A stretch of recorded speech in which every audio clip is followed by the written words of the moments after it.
My friend, let me ask you a question that can shake the very core of your being. Who sits on the throne of your heart right now? What fuels your decisions, your routines, your emotions, your thoughts when you are alone in the stillness of your mind? Because if it isn't God, then something else has claimed the seat that belongs to him. And until you remove that idol, whether it is your pride, your fear, your family, your wealth, your cravings, or your pain, you will never experience the full measure of peace and purpose that only comes from putting God first. This is why so many live in restlessness today, like ships thrown about on violent seas. It isn't for lack of opportunity, wisdom, or love. It's because their lives are built on everything but God.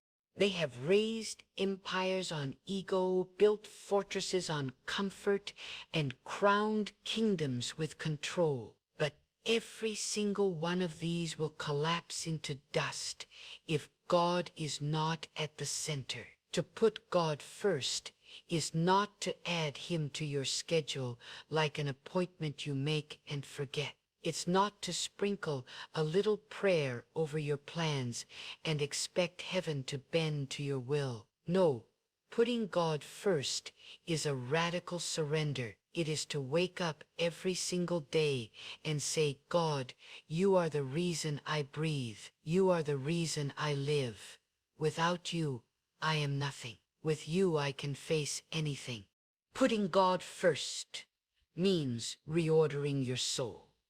It means cleaning out the clutter of self and making room for his voice. It's not about being perfect. It's about being available. Available for his truth, his correction, his instruction, his direction. It's about inviting God into the innermost parts of your heart, not just the parts you show to the world. There is power in priority. And the moment you prioritize God above everything else will begin to fall into place. Not always the way you expect, but always the way that's best. Because God does not operate in confusion. He does not bless disobedience. He does not reward divided hearts. He pours out favor on those who fear him, seek him, trust him, and walk with him no matter the cost. Let me be clear. This is not a casual suggestion. This is a command from heaven. God is not asking to be a part of your life. He demands to be the center of it. He's not interested in being a backup plan, a crisis manager, or a weekend activity. He is the source, not a supplement. And until you make him your first thought in the morning, your deepest meditation at noon, and your last whisper before sleep, you will continue to chase after things that cannot satisfy.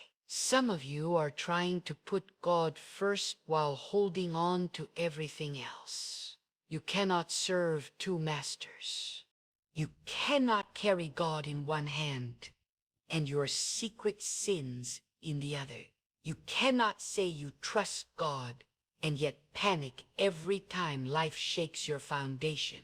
You cannot say God is first and yet consult him last. God is either first or he is not there at all. Putting God first requires courage because it means you must let go of what the world told you matters most. It means you might be misunderstood. It means you may walk alone at times. It means you might have to give up relationships that are pulling you away from God. It means you must break the chains of addiction, pride, and compromise. But oh, the freedom that follows. Oh, the peace that flows when God takes his rightful place. Too many people are searching for purpose without seeking the one who gives it. They run to self-help books, influences, philosophies, and trends, all while the eternal truth stands quietly waiting to be heard. If you want to know who you are, go to the one who made you. If you want to be filled, go to the one who never runs dry. If you want direction, go to the one who sees the end from the beginning. If you want peace, go to God, but go all the way. Not halfway, not with hesitation, with your whole heart. When you put God first, it affects every area of your life. Your words change because you speak with purpose. Your mind changes because you guard your thoughts. Your habits change because you walk with discipline. Your choices change because you seek His wisdom before making a move. Your relationships change because you no longer settle for people who don't honor the God you serve. Putting God first also means you stop trying to please everyone else. Because when God becomes your compass, the opinions of others lose their grip on your soul. You no longer live to be popular. You live to be faithful. You no longer chase validation. You stand in conviction. You no longer bend to pressure. You rise in principle. Let me tell you, the enemy fears the person who has put God first. He can't manipulate someone who's rooted in truth. He can't tempt someone who's anchored in righteousness. He can't shake someone who has built their life on the unmovable rock that is God. Hell trembles when a man or woman says, God, I surrender it all to you. Not just my Sundays, not just my prayers, but my entire life. You may say, but how do I begin? You begin by making time for God, not squeezing Him into your schedule, but crafting your schedule around Him. You begin by shutting out the noise of the world and listening for His still small voice. You begin by obeying even when it's uncomfortable, even when it's inconvenient, because obedience is the proof that God is first. Putting God first also means you place His word above your opinions. You don't argue with His command. You don't negotiate with His standards. You submit. You align. You bend your will to His. Because in doing so, you are elevated, not in the eyes of man, but in the eyes of God. Your pain, your past, your goals, your family, your comfort, your reputation. But none of those things can carry you through life's storms. None of those things can fill the void in your soul. None of those things can stand in the day of judgment. Only so why keep delaying what you already know to be true? Why keep circling the same mountain of doubt, fear and distraction when you could be climbing the mountain of purpose, peace and power hand in hand with God? Don't wait for a crisis to put God first. Don't wait for your plans to collapse, for your heart to break, for your strength to run out. Do it now. Do it while you still have breath in your lungs and fire in your soul, because there is no greater pursuit, no higher calling, no richer reward than to live a life where God is truly first. And when you do, when you truly put God first, you will discover a power that no man can take, a joy that no storm can shake, a clarity that no confusion can dim. You will walk in divine alignment, and everything you need will be added unto you. Not always what you want, but always what is best for your soul. So rise up, make the decision, tear down every idol, silence every voice that pulls you away, and crown God King of your heart, Lord of your days, ruler of your steps. Let His presence not just visit you, but dwell in you. Let His truth not just comfort you, but transform you. Let His guidance not just influence you, but govern you. Because until God is first, nothing else will work. Nothing else will satisfy. Nothing else will last. And some of you, yes, you listening now, are on the edge of a divine breakthrough. But it hinges on this one thing. Will you put God first? Not with your lips, but with your life. So put him first in your thoughts. Wake up thinking of him, not of worry. Put him first in your finances. Give not from leftovers, but from the first fruits of what he's given you. Put him first in your time. Open your day with worship, not social media. Put him first in your relationships. Stop entertaining those who weaken your walk with God. Put him first in your dreams.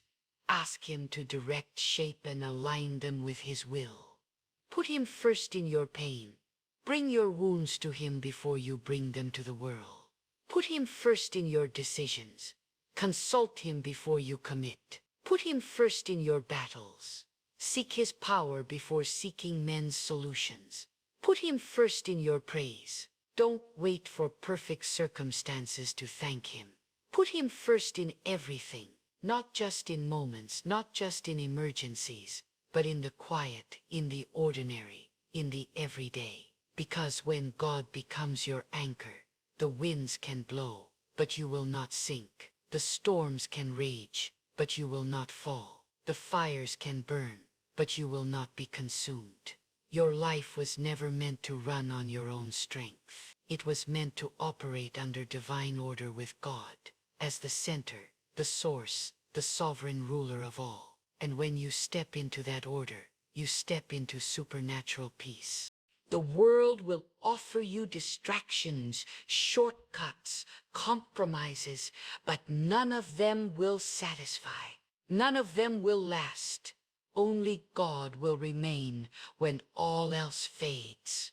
So why not give him your everything now? The greatest tragedy is not a life without success. It's a life without God at the center. You can have everything, but if God is not first, you have nothing. And you can have nothing, but if God is first, you have everything. And hear me now, this world is not neutral ground. Every day is a battlefield for your soul. Every moment is a tug of war between light and darkness, between truth and deception, between the eternal and the temporary. And the only way to walk through this storm-tossed world with unshakable strength is to put God first, not as a religious gesture, not as a spiritual hobby, but as your lifeline, your compass, your command center, because the enemy will feed you lies that feel like truth. He will whisper comfort that hides the cost. He will package destruction to look like destiny. And unless God is your guide, you will fall into traps disguised as blessings. Putting God first is not a one-time declaration. It's a daily decision, a decision that rewires your thinking, restructures your values, and redefines what you call success. It's the kind of decision that says, even if I lose everything the world offers, but I still have God, I've lost nothing at all. And if I gain everything this world parades before my eyes, but lose the favor and nearness of God, then I have truly lost it all. When God becomes first, you no longer chase meaning in people, in applause, in wealth, or in status. You are no longer bound to the approval of man. You are no longer driven by the fear of missing out, because you are locked into a relationship with the one who sees what you cannot, knows what you do not, and gives what no one else can. When God becomes your everything, your soul stops begging for attention from everything else. You want to see transformation in your life? Stop asking God to bless your own will and start submitting to his. Too many people are asking for guidance while ignoring the map. Too many are praying for blessings while refusing to walk in obedience. You cannot expect the fire of heaven to fall on an altar you have not prepared. You must bring your heart, your time, your decisions, your relationships, everything, and lay it before God in humility and reverence in everything and everything. You must pray in the ground in humility and reverence in everything. You must pray in the ground in humility and reverence in every part. White. It will cost you popularity. It will cost you relationships, But what you gain is far more than what you give up. You gain clarity. You gain strength. You gain purpose. You gain protection. You gain alignment with the divine order of the universe.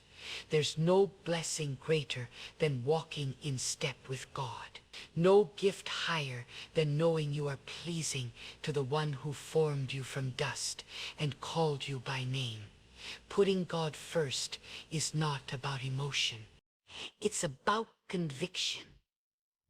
Because feelings will fail you. They will shift with the winds of circumstance. But conviction rooted in the reverence of God will hold you steady when everything else falls apart. You must wake up every day with a firm, unshakable resolve that says, today God comes first before my worries, before my work, before my wants. God, you see, when God is not first, fear takes the throne. Anxiety becomes your master. Your mind becomes a battlefield of confusion, comparison, and compromise. But when God is first, peace floods your spirit. Direction becomes clearer. Life regains its meaning. You stop reacting and start discerning. You stop grasping and start receiving. You stop surviving and you start thriving. Putting God first also means learning to wait when the world says rush. It means trusting the process when the path is unclear. It means standing still when every voice tells you to move. Because when God is first, you are no longer driven by impulse. You are governed by purpose. You are not pushed by panic. You are led by power. You are not tossed by trends. You are rooted in truth. And yes, it takes discipline. It takes silence. It takes solitude. Because God doesn't always shout. He often whispers. And if your life is too loud, you will miss his voice. If your agenda is too full, you will miss his timing. If your heart is too proud, you will miss his correction. Putting God first means creating space for him, not just physically, but mentally, emotionally, and spiritually. It means turning off the noise and tuning in to the eternal. Let me speak to those who feel distant from God, those who have wandered, drifted, gotten distracted. Hear this. It is never too late to make God first again. No matter how far you've run, one step back in humility opens the door to restoration. God does not require perfection. He desires sincerity. He responds not to performance, but to surrender. And if you will humble yourself today, if you will lay down your pride and say, God, I have placed other things before you, but no more. He will meet you there, not with condemnation, but with clarity, not with judgment, but with mercy. He will realign your steps and reignite your soul. But you must choose. You must choose to cut ties with every idol, every distraction, every false refuge. You must choose to remove the clutter from the altar of your heart until there is only room for God. You must choose to seek him when it's hard, to obey him when it's costly, and to trust him when it's quiet. When you put God first, you start building on a foundation that cannot be shaken. You become like a tree planted by rivers of living water, whose leaves do not wither, whose fruit does not fail. You become a force of purpose in a world of confusion. You become a light in the shadows, a voice of truth in the chaos.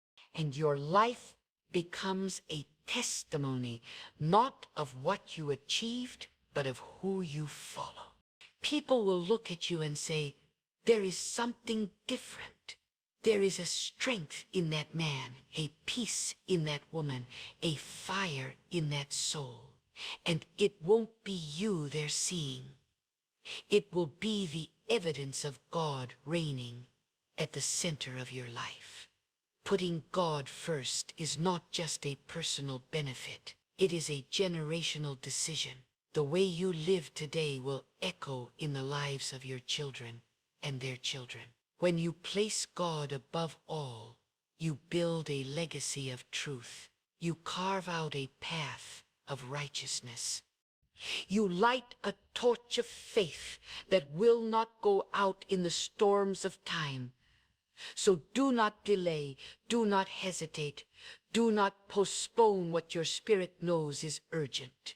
Let today be the day you break free from the chains of self-reliance and step boldly into the power of full surrender. Let today be the day you say, God, no more distractions, no more delay, no more divided heart.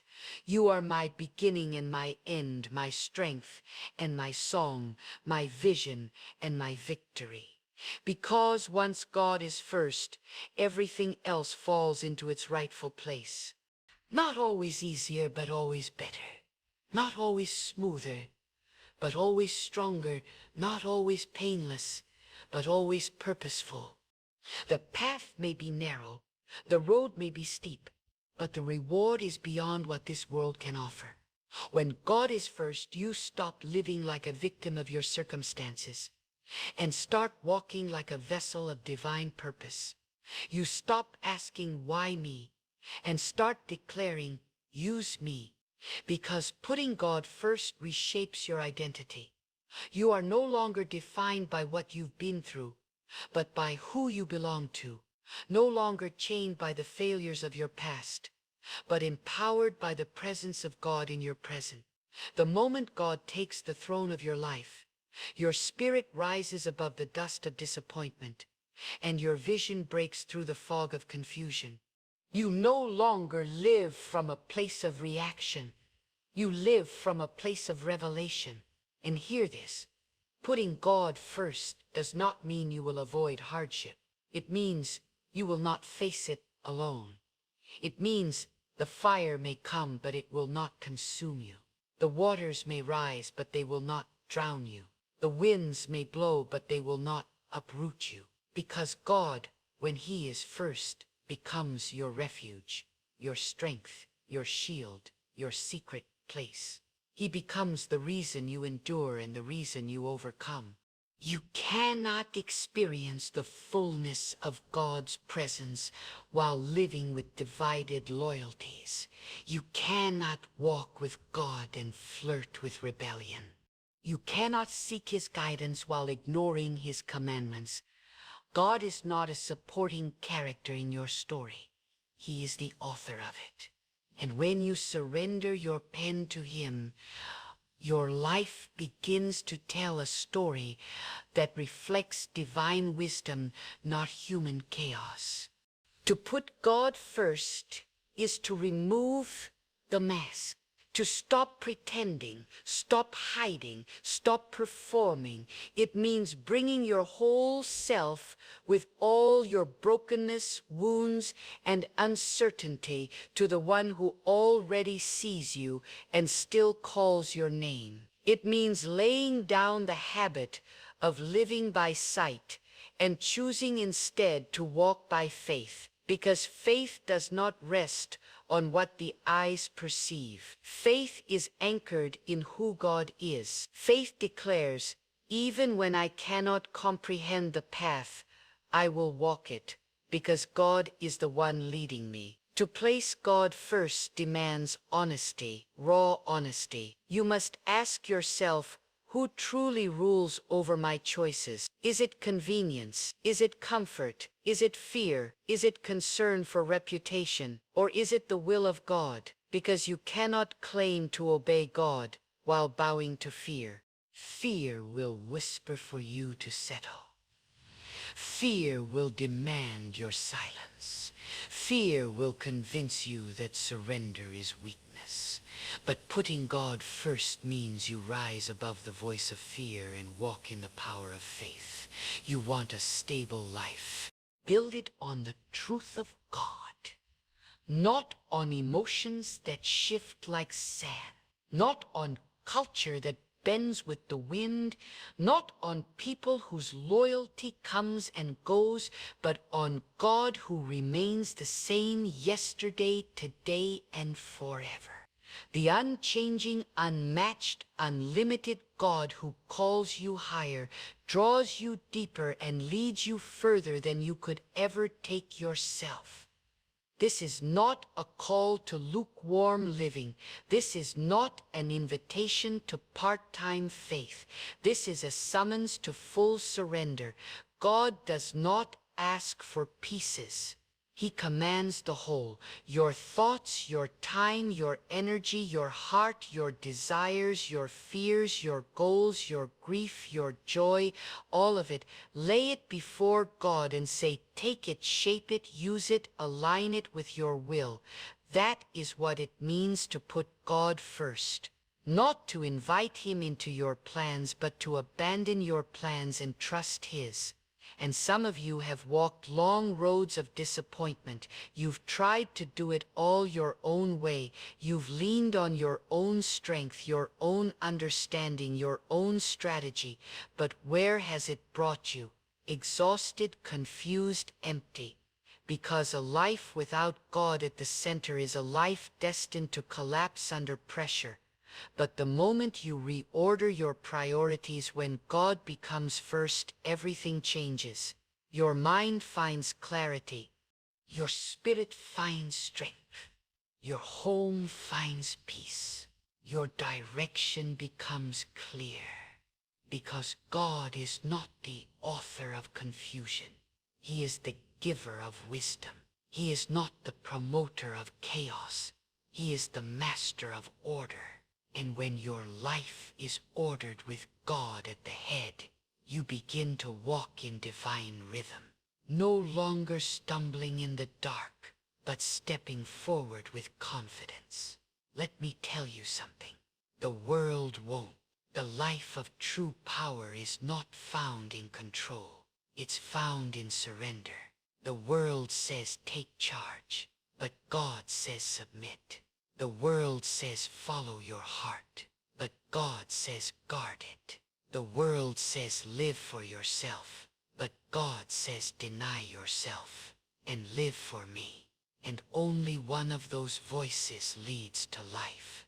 The question is, who will you follow? You can chase pleasure, but it fades. You can chase people, but they change.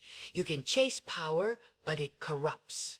But when you chase God, when you put him first, you chase the only one who is eternal, the only one who sees you, knows you, and still chooses to walk with you, the only one who can fill the void, heal the wound, calm the storm, and light the path. Stop waiting for a perfect moment to start putting God first. Dart in the middle of your mess. Dart in the middle of your questions.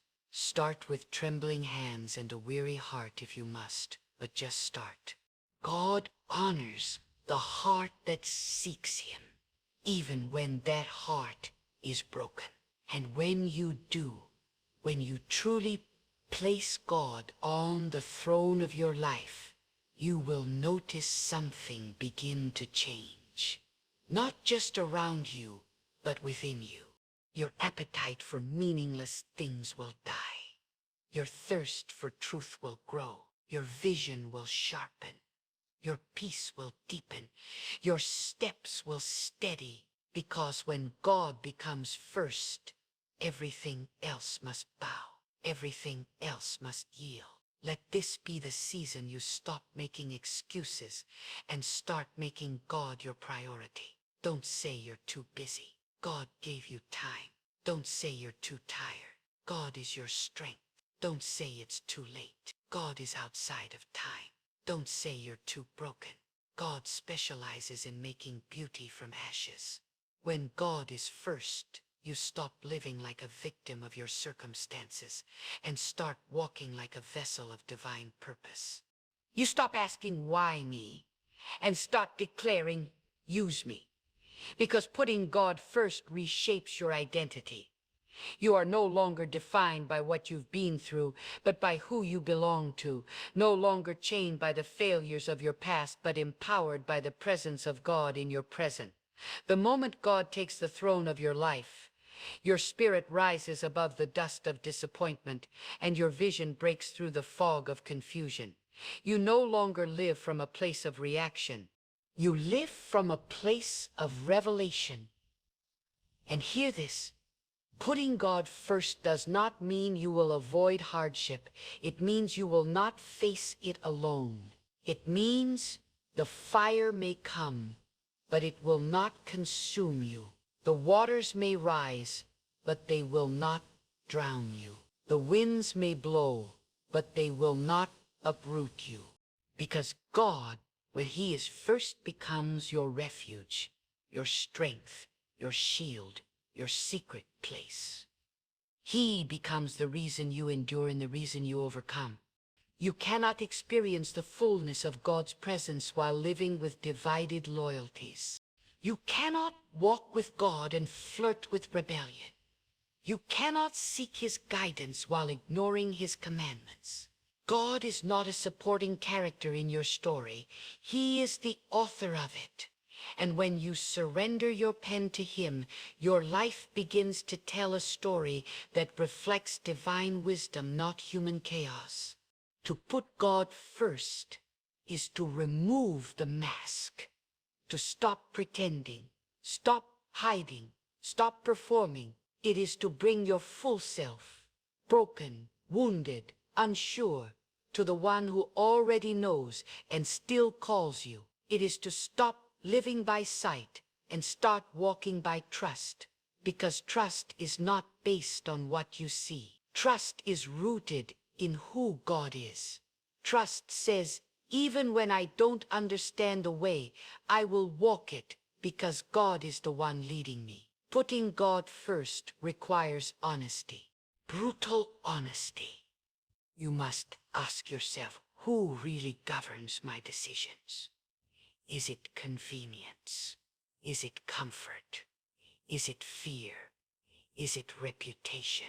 Or is it the will of God? Because you cannot walk in obedience to God while living in submission to fear. Fear will tell you to settle. Fear will tell you to stay silent. Fear will tell you that surrender is weakness. But putting God first means you rise above the voice of fear and walk in the power of faith. You want a stable life.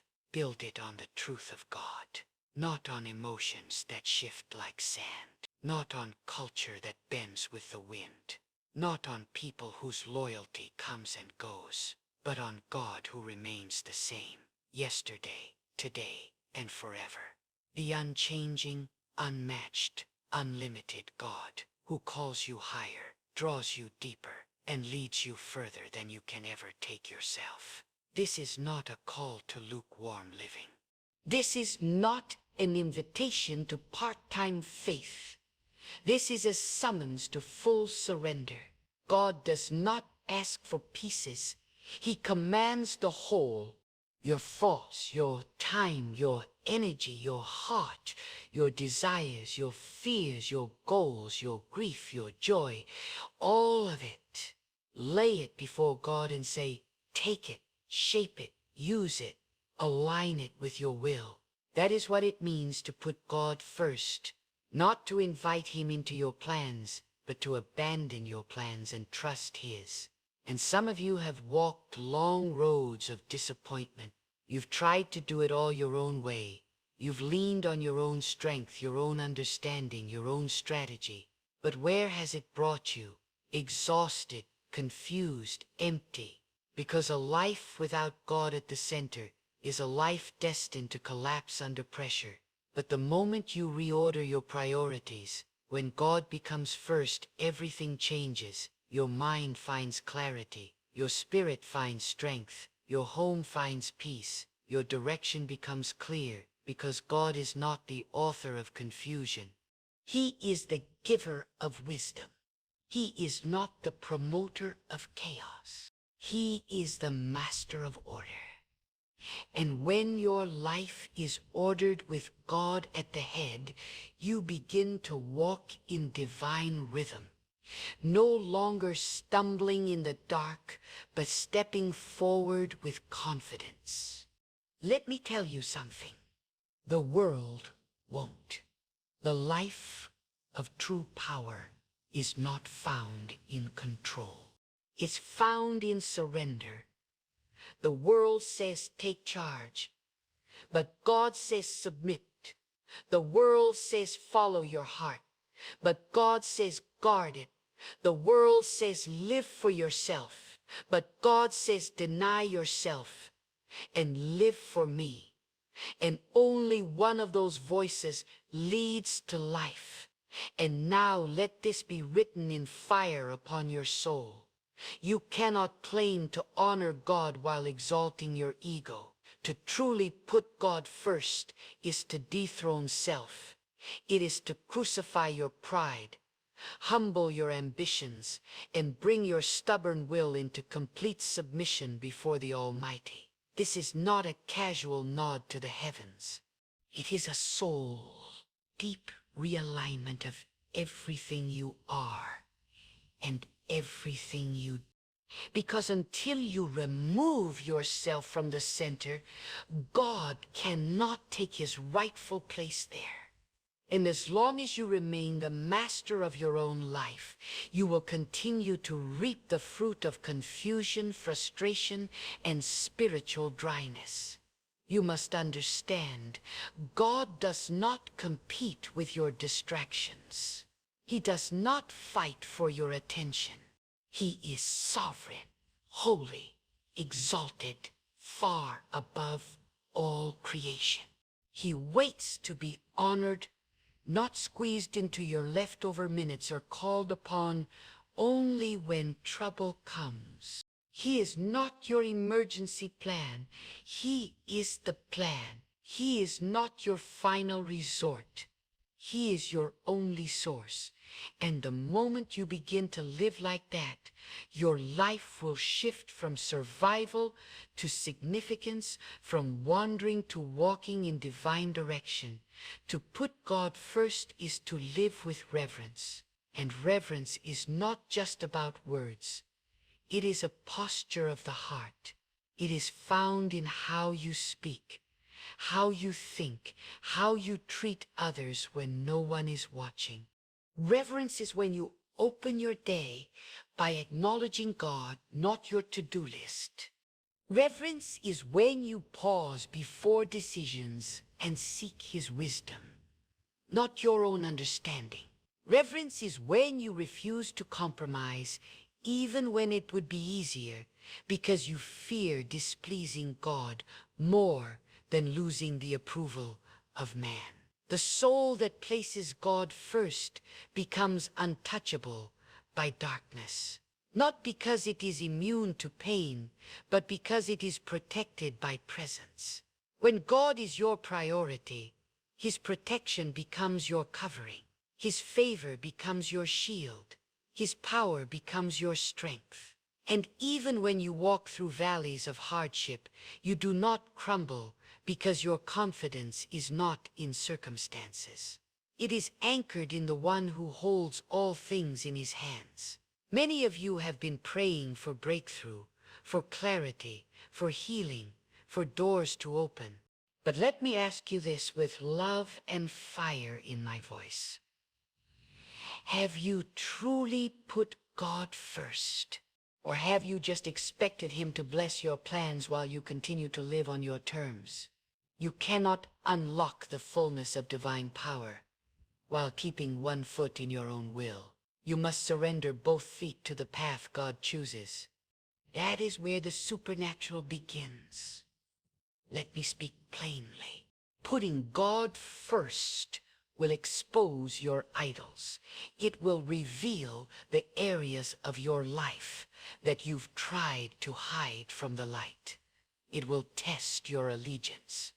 It will shake every false foundation you've built upon. But praise be to God, for he does not destroy you to shame you. He exposes you to restore you. The discomfort is the beginning of cleansing. The conviction is the start of transformation. And the moment you say, God, strip me of everything that has taken your place, that is the moment heaven begins to build you again. You cannot walk in divine favor while living with a divided heart. You must make a clean break from the things that have entangled you, whether it be toxic relationships, secret sin, misplaced priorities, or unhealthy attachments. If it competes with God, it must go. This is not about being extreme. This is about being obedient. Because obedience is not about convenience. It is about covenant. And when you honor God above all, he will honor you before. Putting God first does not mean life becomes easier. It means life becomes ordered. Chaos may still swirl around you, but you will not be shaken. Temptations may still knock, but they will not overtake you. The noise of the world may still shout, but your ears will be tuned to a higher voice. Because when God is first, everything else is filtered through his truth. And truth becomes your compass, not culture. Conviction becomes your anchor, not opinion. Faith becomes your fuel, not fear. There are some of you who feel spiritually stuck, like you're running in place, praying but not hearing, seeking but not finding. And I tell you this not to condemn, but to awaken. Revisit your priorities. Revisit the throne of your heart. Who or what have you placed above God? Is it your career, your reputation, your comfort, your pain? Whatever it is, if it comes before God, it has become your master and it must be cast down. God does not desire a piece of you. He demands the whole, not because he is cruel, but because he knows that nothing less than full surrender will ever truly satisfy you. Half-hearted devotion leads to a half-filled soul. A half-filled soul is a dangerous place to live. It leaves you vulnerable, unstable, easily deceived. But a life that is poured out before God is a life that overflows with strength, clarity, and apply with you. Realign your focus. Rebuild your altar.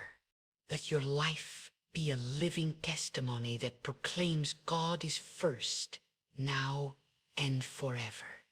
Let that decision govern how you speak, how you spend, how you serve, how you sacrifice. Let it guide what you watch, what you listen to, what you pursue, what you release. Every detail of your life matters to God. There is no area too small for his direction and no area too large for his power. The more you place God first, the more you will become like him, steadfast, wise, patient, bold, and compassionate.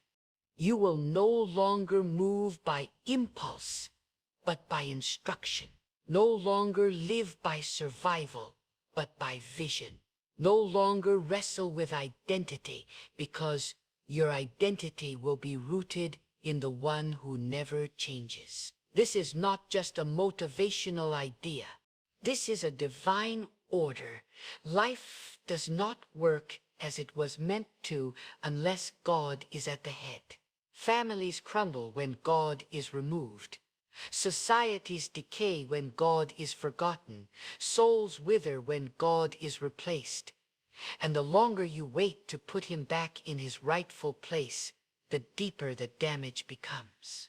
But praise be to the Almighty, for He restores what we surrender. He revives what we place back in His hands. And now I ask you, what will it take for you to stop living on the edge of full surrender?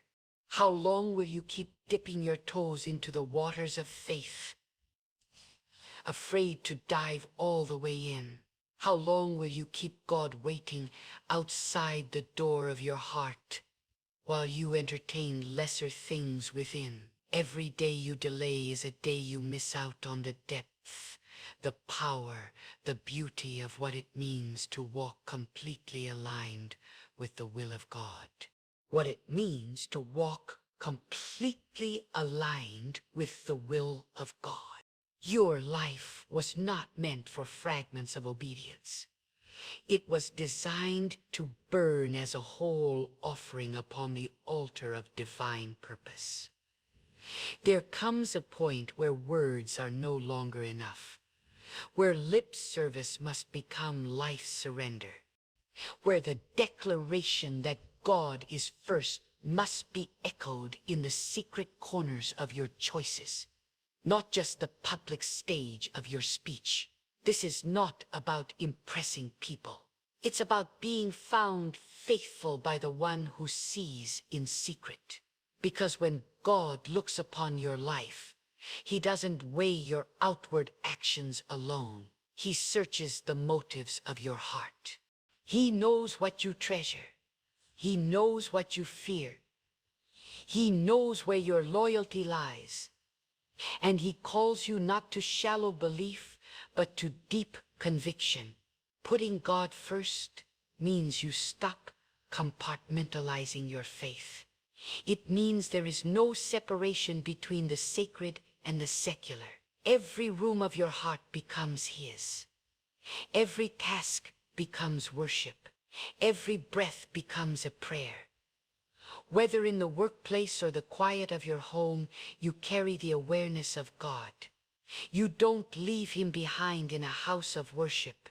You take Him with you everywhere because He is not confined to buildings.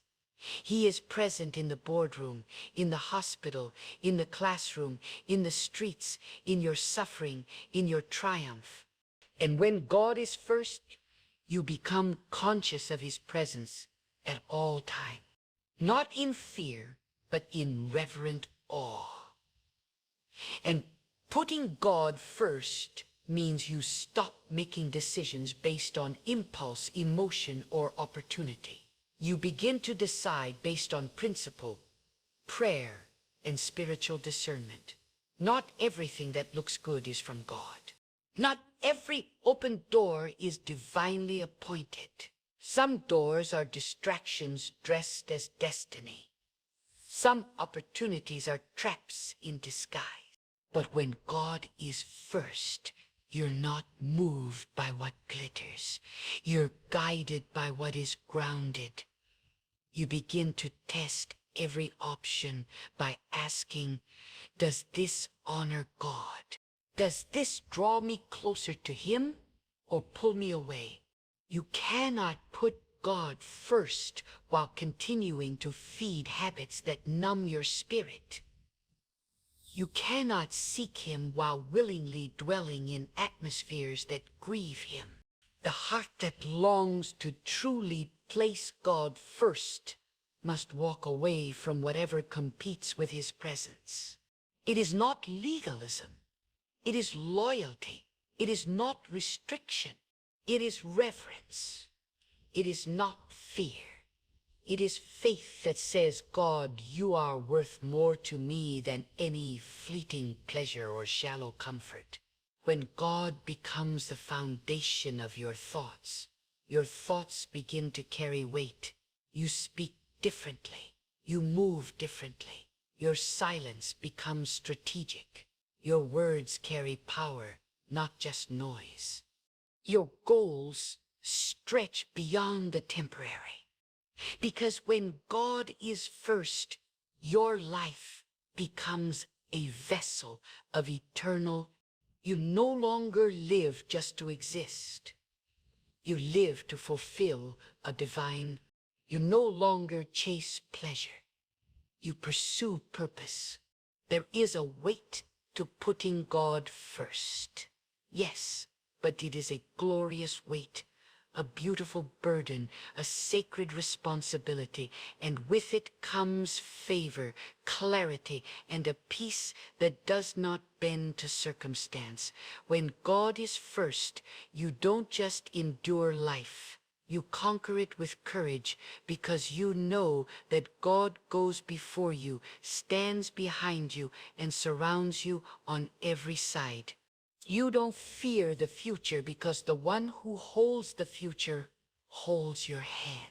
And don't be deceived by the illusion of balance that the world offers. The world will say just give a little time to everything. But the soul that puts God first knows that he is not to be balanced with other things.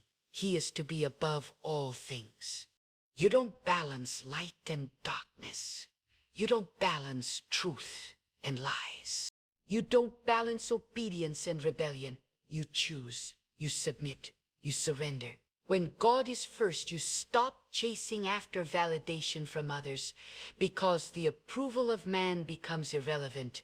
When your life is aligned with the will of God, your peace is not anchored in likes or applause. It is rooted in obedience.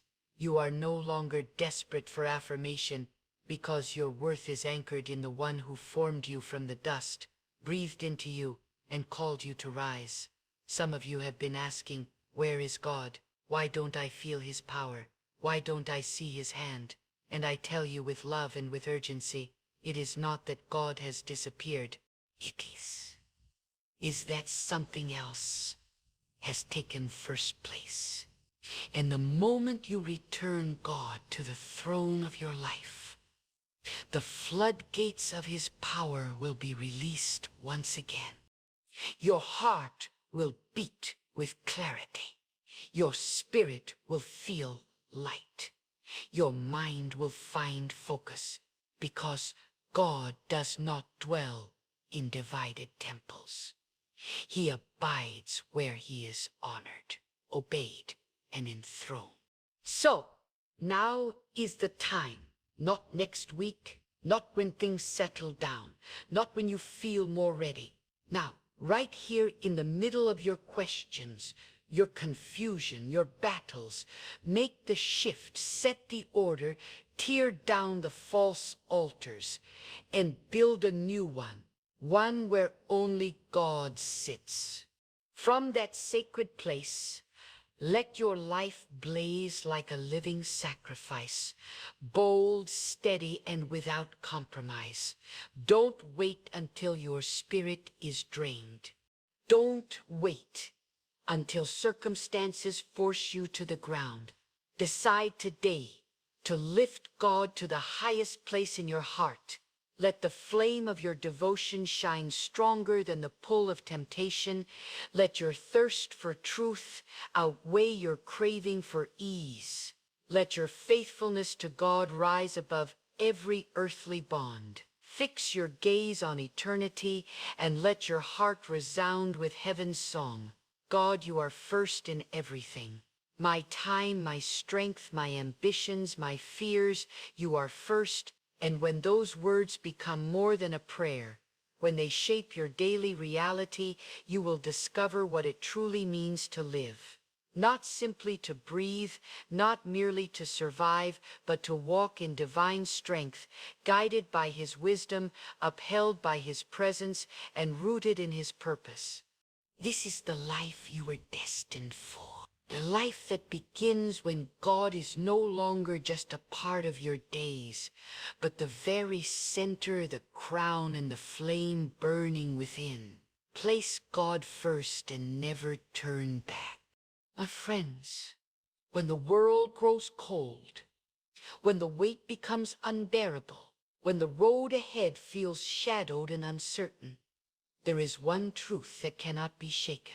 When you choose to trust God, he releases blessings you never saw coming.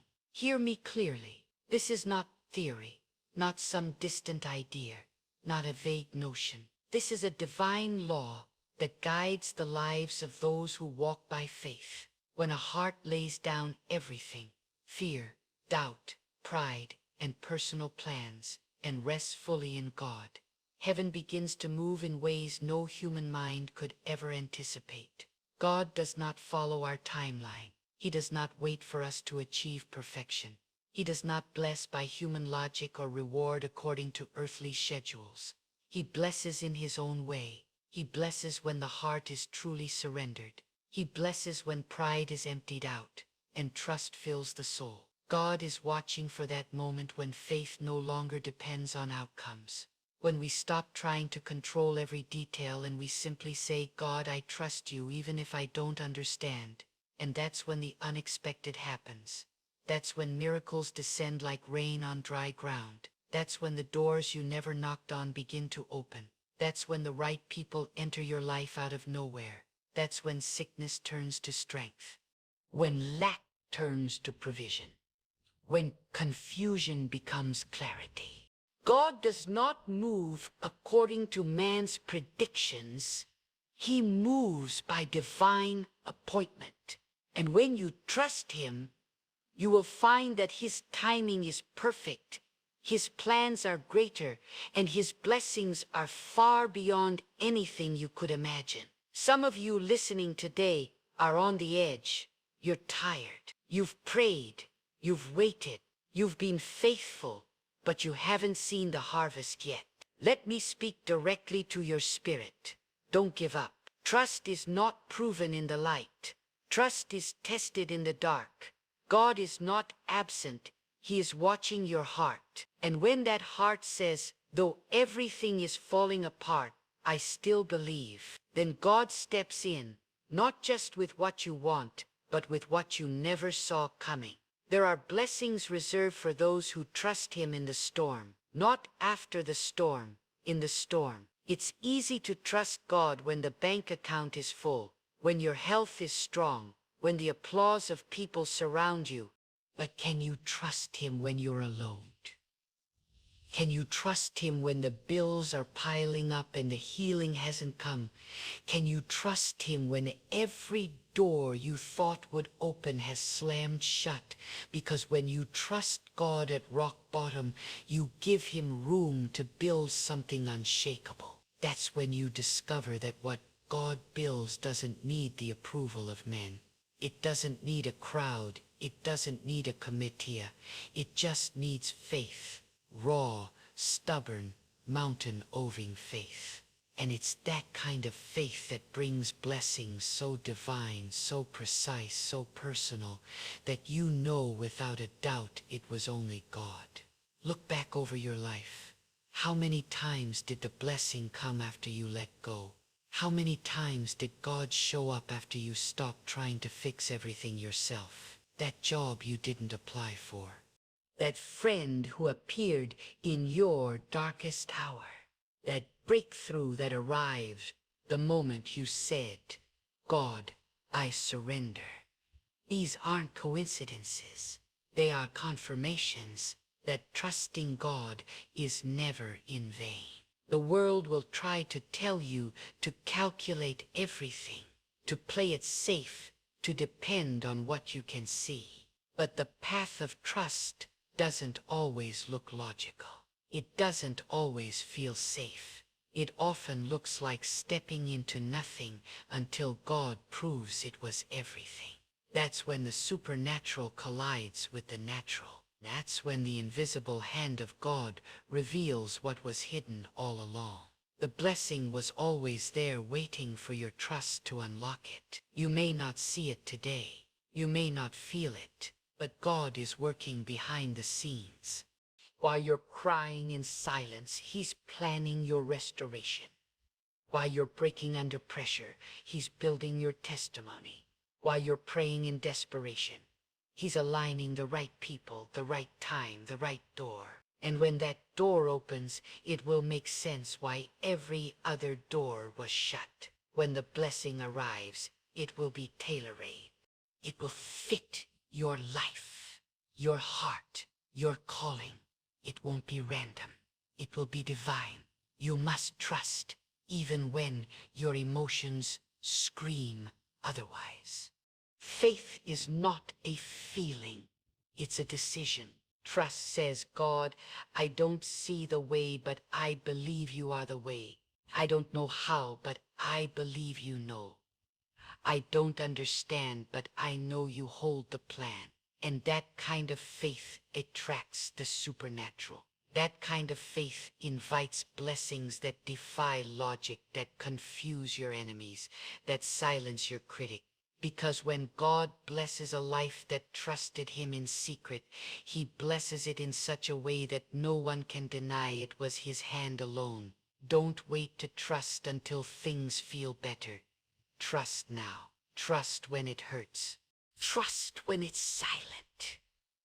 Trust when your mind is racing and your strength is failing. Trust is an act of war against the lies of fear. Trust is saying, I will not be moved. And when God sees that kind of resolve, he responds not with small comfort, but with unexpected abundance. Some of you have been living in survival mode too long. You've been begging for crumbs when God has a feast prepared. But he cannot give the feast to those who only trust when they can taste. He gives it to those who trust when their mouth is dry and empty. That's where the oil begins to flow. That's where the jar of flour never runs out. That's where barren fields bloom and rivers run through deserts. What you think is the end might just be the beginning. What you think is a breakdown could be a setup for a breakthrough.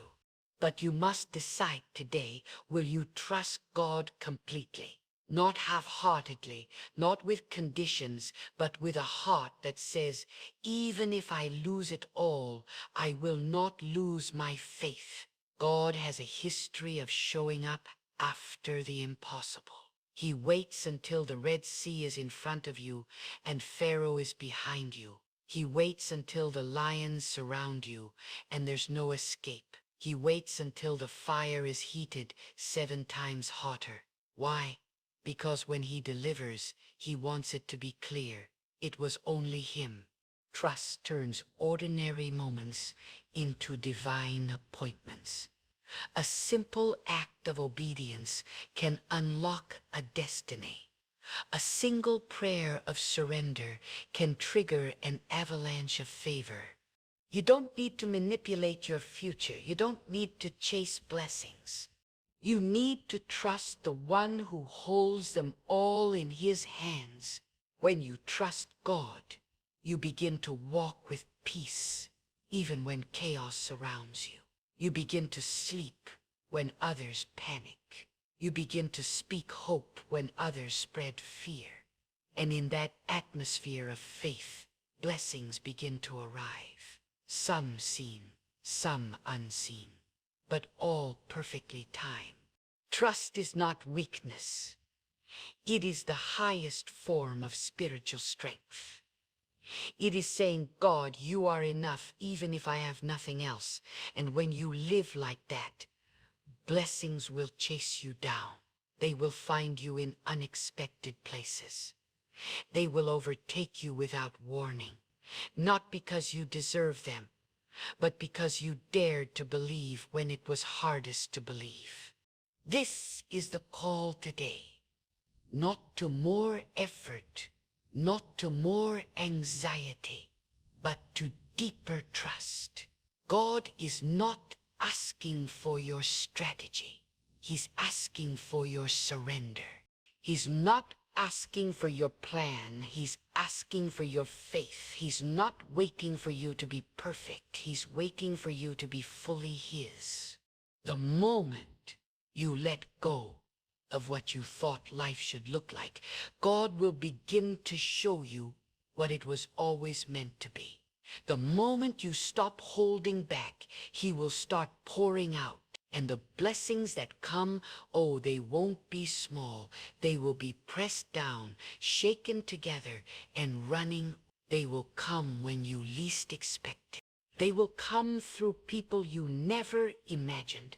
They will come in ways that exceed your limited understanding.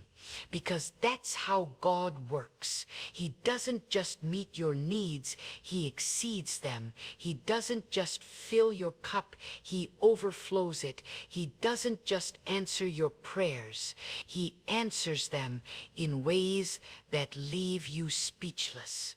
But all of it hinges on one thing: your trust. If you can trust Him when the road is rough, if you can trust Him when the heavens are silent, if you can trust Him when nothing seems to change, then get ready, because the blessing that's coming will not be ordinary. It will be unexpected. It will be unmistakable. It will be God. And when it comes, you'll look back and say, "Now I understand. Now I see why I had to wait. Now I see why every detour, every delay, every disappointment was necessary. It wasn't punishment. It was preparation." Trust God. Trust Him when it hurts. Trust Him when it's hard. Trust Him when you have every reason to doubt. Because when you trust Him, He doesn't just come through. He comes through better than you prayed, bigger than you dreamed, and sooner than you expect. Let me tell you this, and let it thunder in your spirit. What you think is a delay is not a denial. It's divine design. When you walk by trust, you no longer judge your life by what you see in front of you. You judge it by the faithfulness of the one who holds the universe in His hands. God is never in a hurry, and He is never late. He is not pressured by time, not moved by public opinion, and not intimidated by your circumstances. He moves with purpose, and He rewards those who trust without seeing. There are blessings that cannot be rushed because they are not ordinary blessings. They are blessings that require preparation, maturity, endurance, and purification. You may be asking, why is it taking so long? But the better question is, what is God building inside me while I wait? Because when God blesses, He blesses in a way that you are not only ready to receive it, but able to sustain it. Trust sharpens your character. Trust kills your pride. Trust breaks your dependence on people. Trust makes your heart strong enough to carry what God is about to release in your life. You may feel like you're walking through fire, but let me declare this over your life. You are not being burned. You are being refined. The heat you feel is not meant to destroy you, but to shape you. It's in the furnace of trust, where doubt dies and divine confidence is born. It's in the silence of waiting where the deepest revelations rise. And it is in the unseen places where God is forming the foundation for blessings you're not even praying for yet. You must come to a place where your trust in God is not based on outcomes, but rooted in who He is. Because when you truly know God, when you know He is righteous, when you know He is just, when you know He is merciful, you stop panicking when life doesn't make sense. You stop complaining when people reject you. You stop running after what God is trying to remove. You stand still and you trust. Some of the greatest blessings God will ever give you are not material. They are internal. Peace in the storm, strength in your weakness, clarity in your confusion, wisdom in your decisions. These are the kinds of blessings that come when you let go of the outcome and hold on to the presence of God. And once your heart is anchored in Him alone, then and only then do the external blessings begin to fall into place. Listen to this carefully. Trusting God is not passive. It is the most powerful act of spiritual warfare. While others worry, you worship. While others stress, you stand still. While others chase answers, you sit at the feet of the one who holds them. That kind of trust is not weak. It's unstoppable. It threatens darkness. It frustrates the plans of the wicked.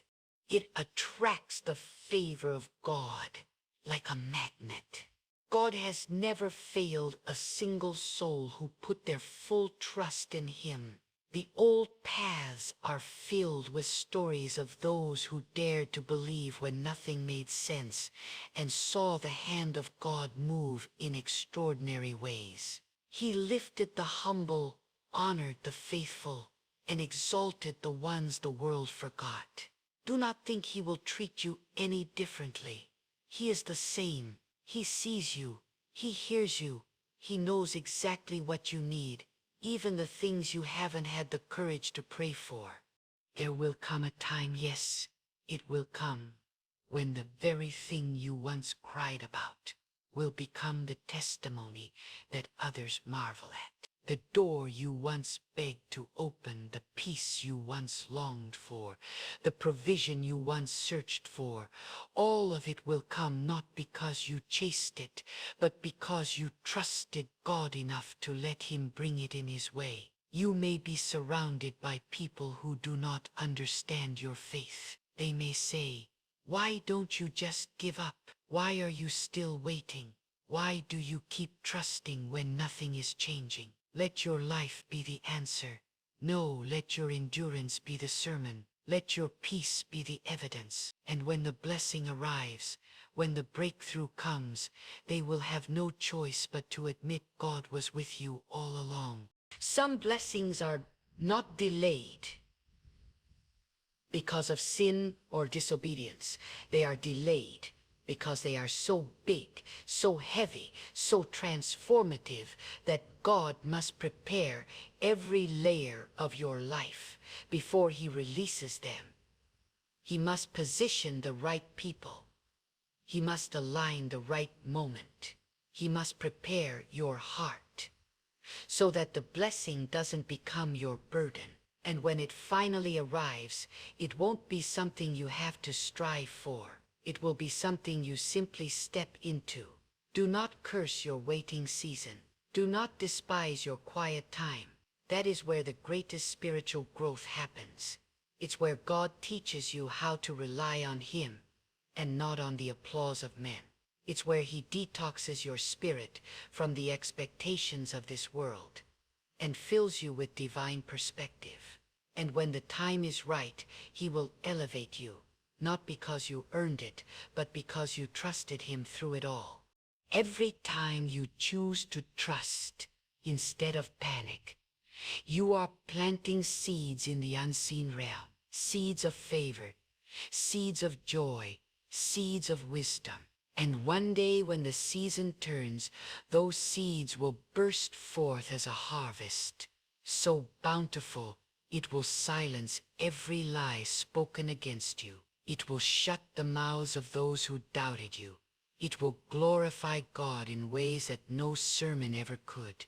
And you must get this truth deep into your bones. You don't need to see the blessing to believe it's coming. Faith is not sight. Faith is assurance in the unseen. Trust is believing that what God said is already done, even if your eyes haven't caught up with it yet. Speak it before you see it. Thank him before it shows up. Walk like it's already yours. Because in the heavenly realm, it already is. The enemy wants you to quit right before the blessing breaks through. He wants you to question God, to fall into despair, to doubt everything you've stood on. But don't give him that satisfaction. Instead, dig your heels into the ground of faith and declare with unwavering conviction, "I will trust God no matter what." That kind of declaration shakes the atmosphere. It invites the hand of God to move in ways the natural effort never could. God responds to faith, not fear, not anxiety, not manipulation. Faith, And the most powerful form of faith is trust. Quiet, steady, unshakable trust. Trust that says, even if it costs me everything, I will not stop believing. Trust that stands when others fall. Trust that endures when nothing makes sense. When you walk in that level of trust, you become untouchable. Not because life stops being hard, but because your spirit is rooted so deeply in God that no storm can uproot you. That's when you begin to live in a realm above the noise, above the chaos, above the fear. That's when unexpected blessings begin to pour out. Not just to elevate your life, but to glorify the one who never stopped working behind the scenes. And the chapter he's about to write, the one that comes after the trust, after the tears, after the waiting, will be more beautiful than anything you ever imagined. Because when God blesses those who trust him, he does it in a way that reveals his glory, magnifies his mercy, and proves once and for all that trusting God is the greatest decision a human soul can ever make. You must understand deeply and fully that when you trust God, you are aligning your life with the rhythm of divine power. You are no longer reacting to circumstances. You are responding to purpose. Trusting God is not a weakness. It is a force, a divine force that moves mountains, parts seas, opens barren wombs, silences storms, and lifts the lowly from the dust. When you trust God, you are not placing your life in the hands of chance. You are placing it in the hands of the one who sees the end from the beginning and makes no mistakes. Every trial you face is not to destroy you.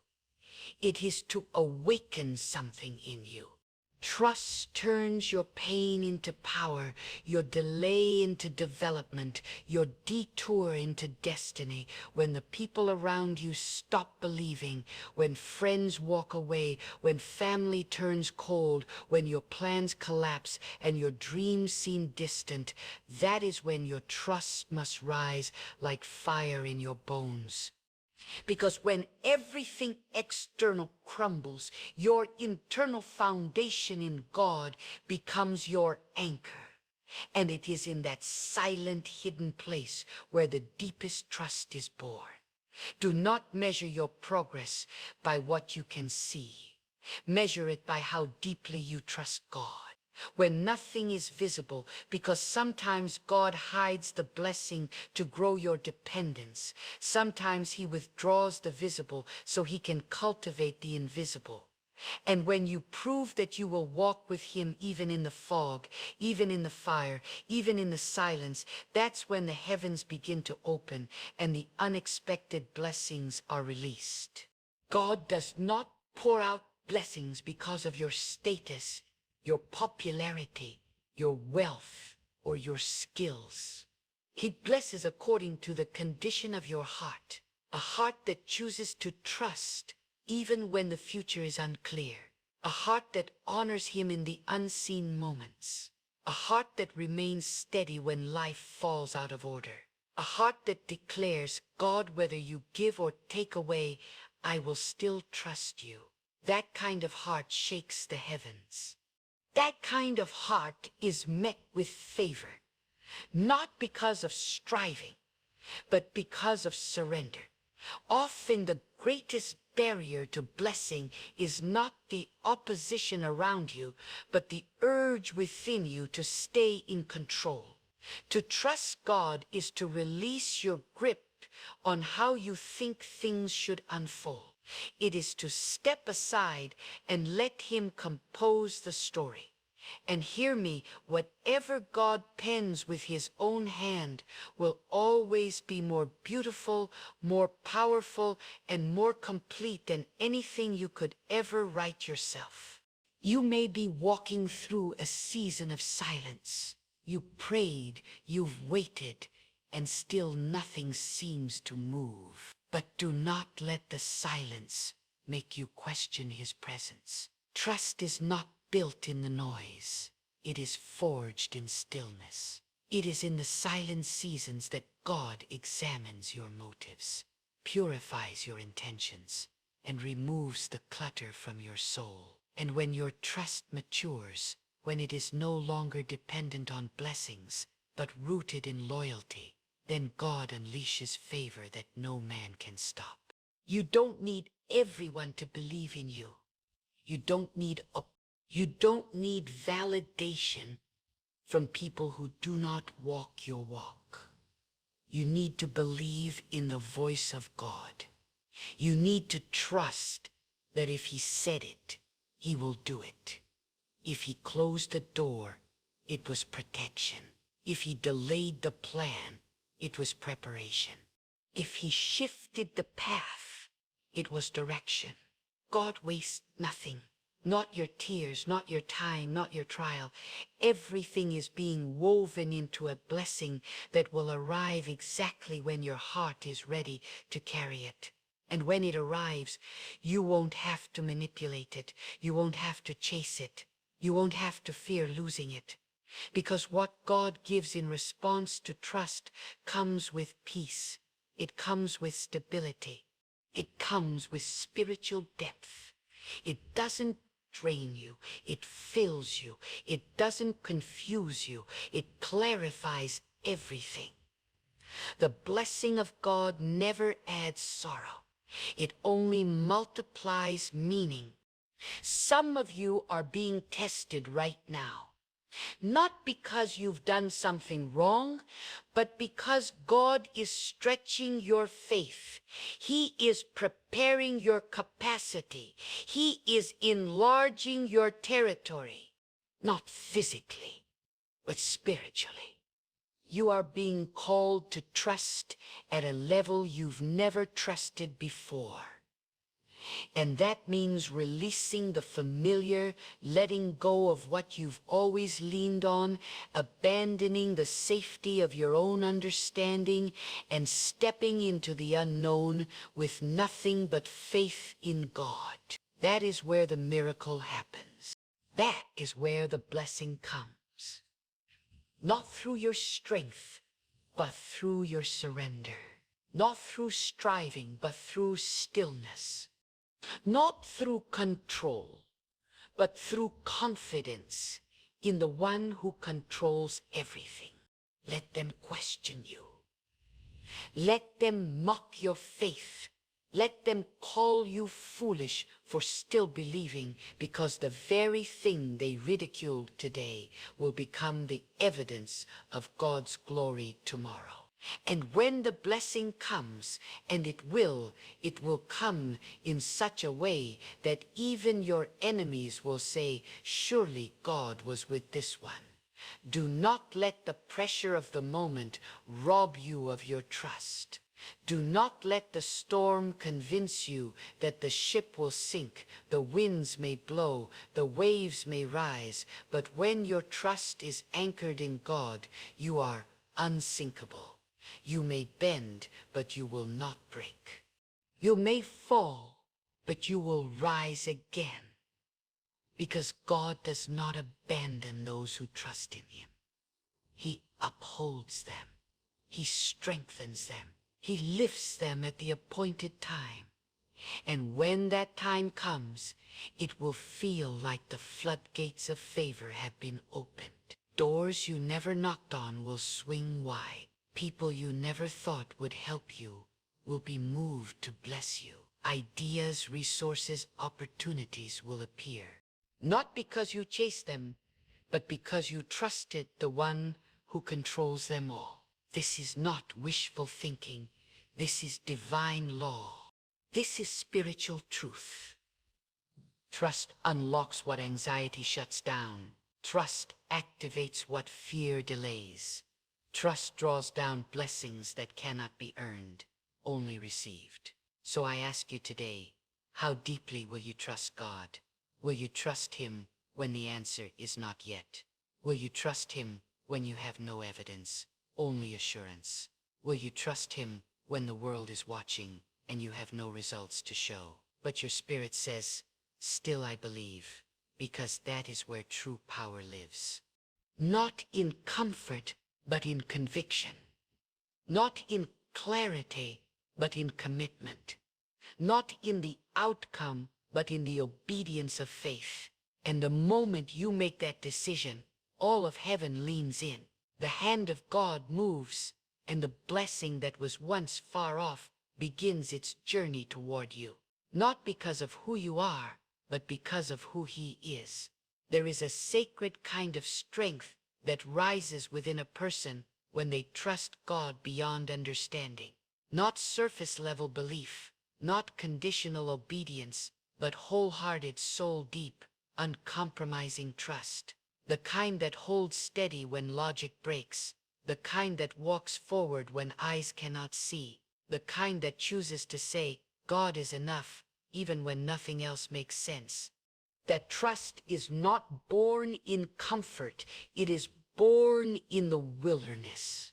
It is forged in waiting rooms, in tears-soaked pillows, in silent nights where your only companion is faith. Let me speak to the one who feels forgotten. God has not forgotten you. The silence is not absence. The stillness is not abandonment. When you trust God, your life becomes part of a larger holy strategy, one that is often hidden from the natural eye. God works behind veils, behind closed doors, behind the curtain of time. And when He reveals His plan, you will see that every moment of pain had a purpose. Every detour held direction, and every delay was divine. Trust is not something you turn on when it's easy and off when it's hard.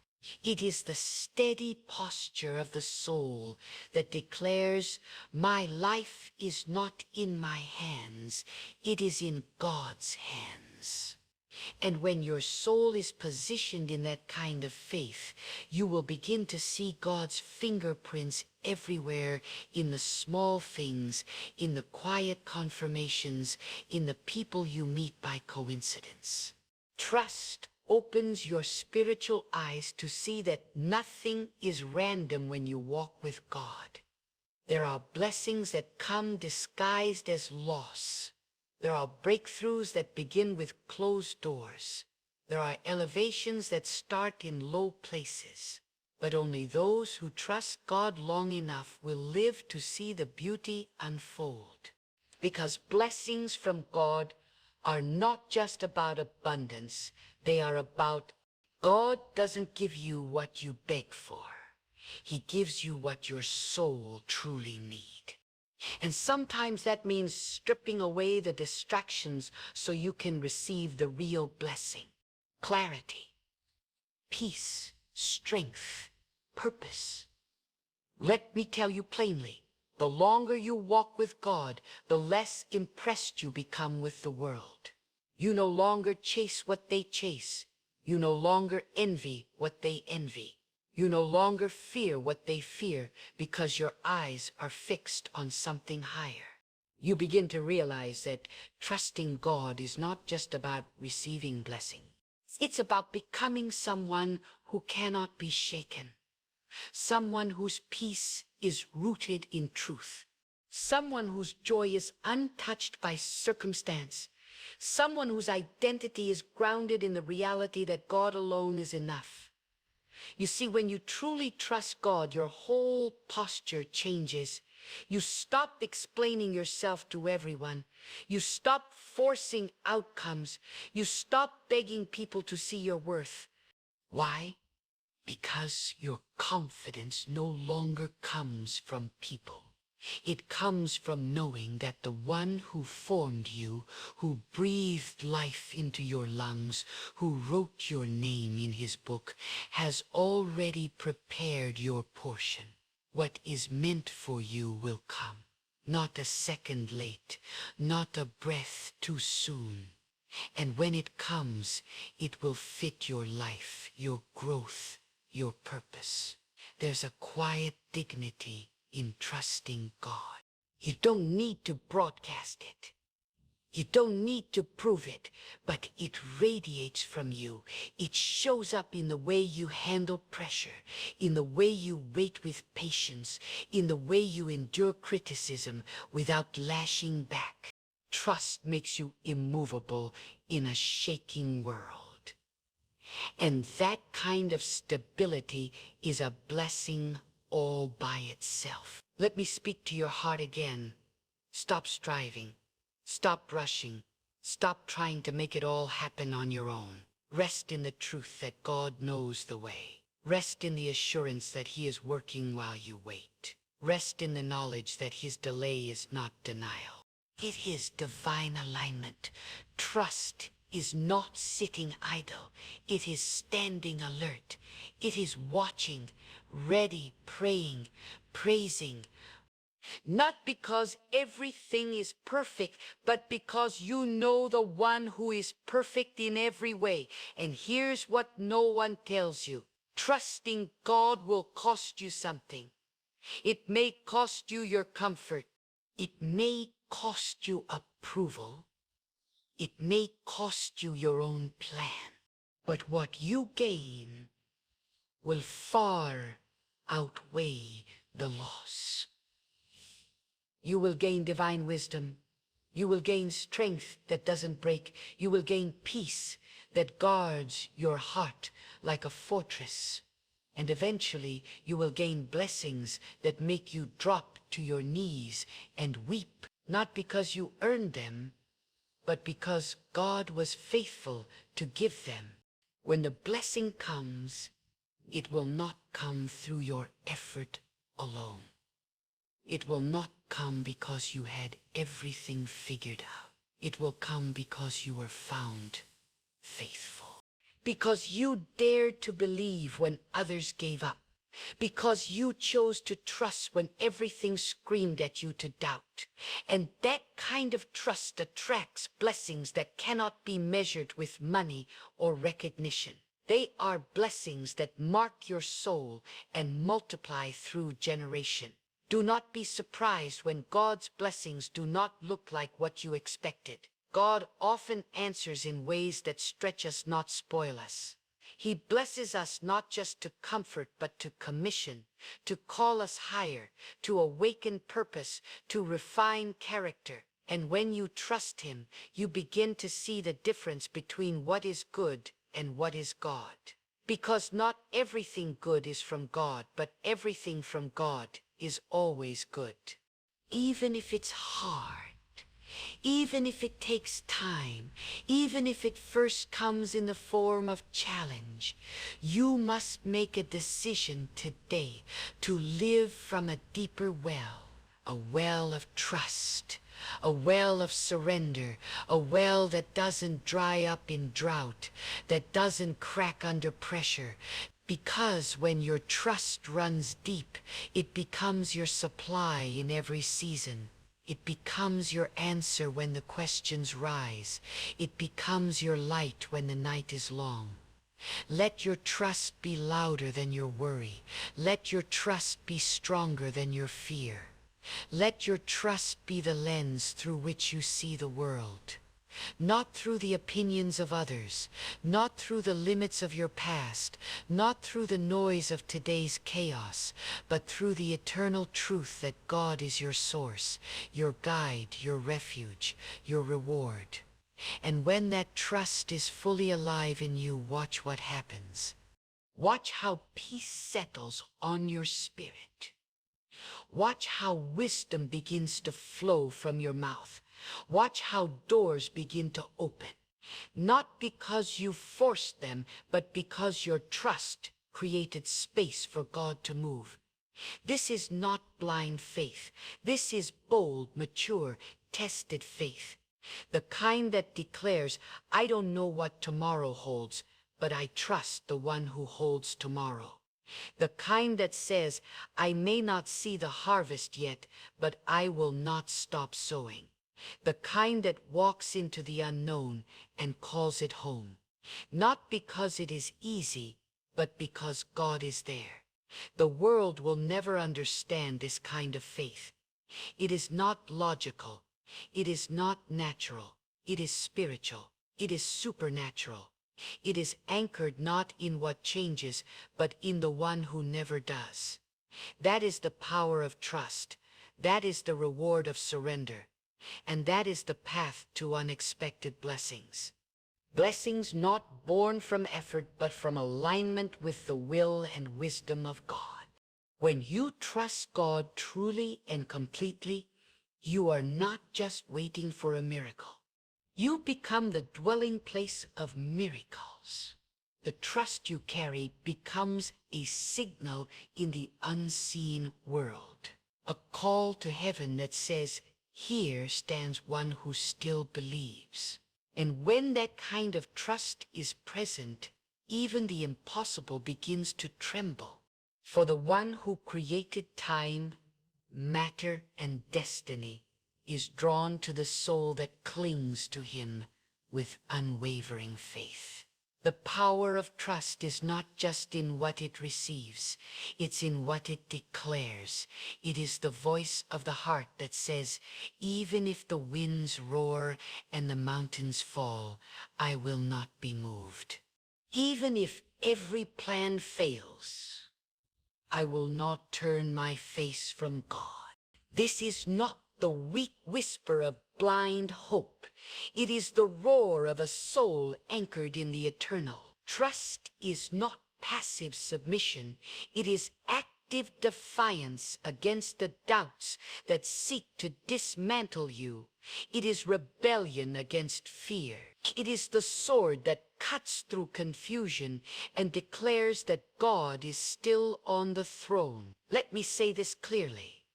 If you want to live a life that carries the weight of divine blessing, you must be willing to walk through seasons that demand nothing less than full surrender. Because trust is not formed in moments of comfort. It is carved in the valleys of discomfort. It is in those places where everything familiar is stripped away, where your intellect is exhausted, where your options are gone. That's where real trust is born. And it is that trust which invites blessings that cannot be explained, only experienced. So many spend their lives chasing blessings, unaware that blessings are drawn to trust, like rivers flow to gravity. When you walk with a heart surrendered to God, blessings chase you down. They don't need to be forced. They don't need to be manipulated.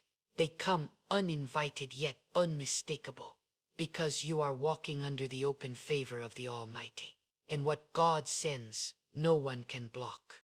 What God ordains, no one can cancel. What God declares over your life will stand even if all of hell opposes it. But hear this, with all the weight it deserves. The deeper the trust, the greater the transformation. Trust does not only change your circumstances, it changes you. It rewires your soul to think differently, speak differently, respond differently. It turns fear into confidence, panic into peace, chaos into clarity. When you trust God, you stop reacting to pressure and start responding with purpose. You stop fearing the unknown and start walking in spiritual authority, knowing that nothing touches your life without passing through the hands of God. Even the trials you face, even the pain that pierces your heart, God can use it all as preparation. He wastes nothing. Not your tears, not your setbacks, not your waiting. Trusting God means believing that even your suffering is not meaningless, that even your losses can be turned into ladders that lift you higher, that even what was meant for your harm can become the very platform for your blessing. But that only happens when trust takes root deep within you. You must understand, God does not bless based on performance. He blesses based on posture. The posture of your heart matters more than the perfection of your behavior. A heart that is bowed in trust. A heart that says, I will not let go of you, God. Even if I don't understand, will always be lifted in due time. God responds to that kind of surrender with a power that no effort can imitate. And when he moves with precision, wisdom, and perfect timing. Some of you have been trying to make something happen that only God can do. You've been exhausting your strength, trying to open a door that only responds to divine keys. And the key is trust, not talent, not strategy, not connections. Trust. 'Cause the door God opens through trust will lead to blessings that are not seasonal. They are sustainable. They don't just elevate you, they transform you. There will be moments when the waiting gets long, when the silence feels like abandonment, when you question whether God still hears. But that's when your trust must speak louder than your feeling. Trust is not the absence of question. It is the refusal to let questions shake your faith. It is the choice to believe that even when God is silent, he is still speaking through your circumstances. That even when he is unseen, he is still working in ways you cannot perceive. And when the blessing comes, because it will humble you. It will remind you that it wasn't your wisdom, your willpower, or your perfection that brought it to pass. It was trust. Simple, steadfast, storm-tested trust. And you'll fall to your knees, not just in gratitude for the blessing, but in awe of the God who proved faithful once again. The world may never understand the power of trusting God, because the world chases control. But you are not called to live by the world's rhythm. You are called to live by trust. That trust will make you look foolish at times. It will separate you from those who settle for less. It will call you to paths few are willing to walk. But it will also place you under the covering of divine protection. It will set you apart for favor that cannot be duplicated or explained. When you trust God, you begin to carry a peace that doesn't make sense. You stop wrestling with outcomes. You stop chasing people. You stop fearing failure because you know your life is not in your own hands. It is in the hands of the one who created stars, splits seas, calms winds, and lifts those who walk humbly before him. So now is the moment to decide. Will you keep trusting only when things make sense? Or will you walk boldly into the unknown, knowing that the God who brought you this far has not brought you here to abandon you? Will you trust him when the answers are delayed? Will you trust him when the crowd walks away? Will you trust him when your own strength is gone? If you can truly say yes, if with every fiber of your being you can proclaim, God, I trust you, not just with words, but with your whole life, then get ready. Get ready for divine surprises. Get ready for doors to open. Get ready for a peace that defies human logic. Get ready for blessings you never earned by labor, but welcome through faith. It's not because of who you are, but because of who God is. And that, my friend, is the most powerful truth you could ever hold. Placing your trust in God, doesn't make the road easier. It makes it eternal. It lifts you out of fear's grip and plants you in the soil of assurance. It carries you from drifting without direction to walking with divine wisdom. It turns every ordinary day into a sacred encounter. So stand strong, declare with courage, walk with humility, and trust without holding back, because those who put their hope in God will never be abandoned.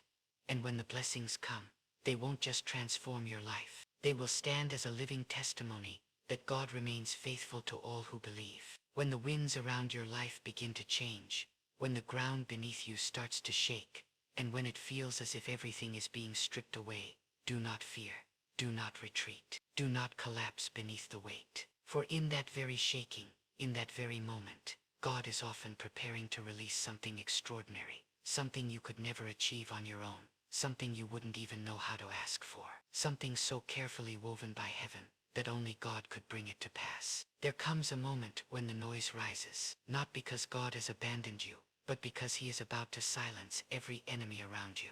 Before God pours something weighty into your life, he always makes space. And making space can feel like loss, like uncertainty, like delay. But don't be deceived. That delay is divine. That uncertainty is God's construction. That silence you hear is his voice clearing the way, stripping away distractions, and setting the atmosphere for a powerful release. God never delivers great things into crowded places. When God is about to give you something big, he clears the room. He empties your hands. He closes some door. He removes people who once made you feel safe. And it can feel like abandonment, but it's not. It's alignment.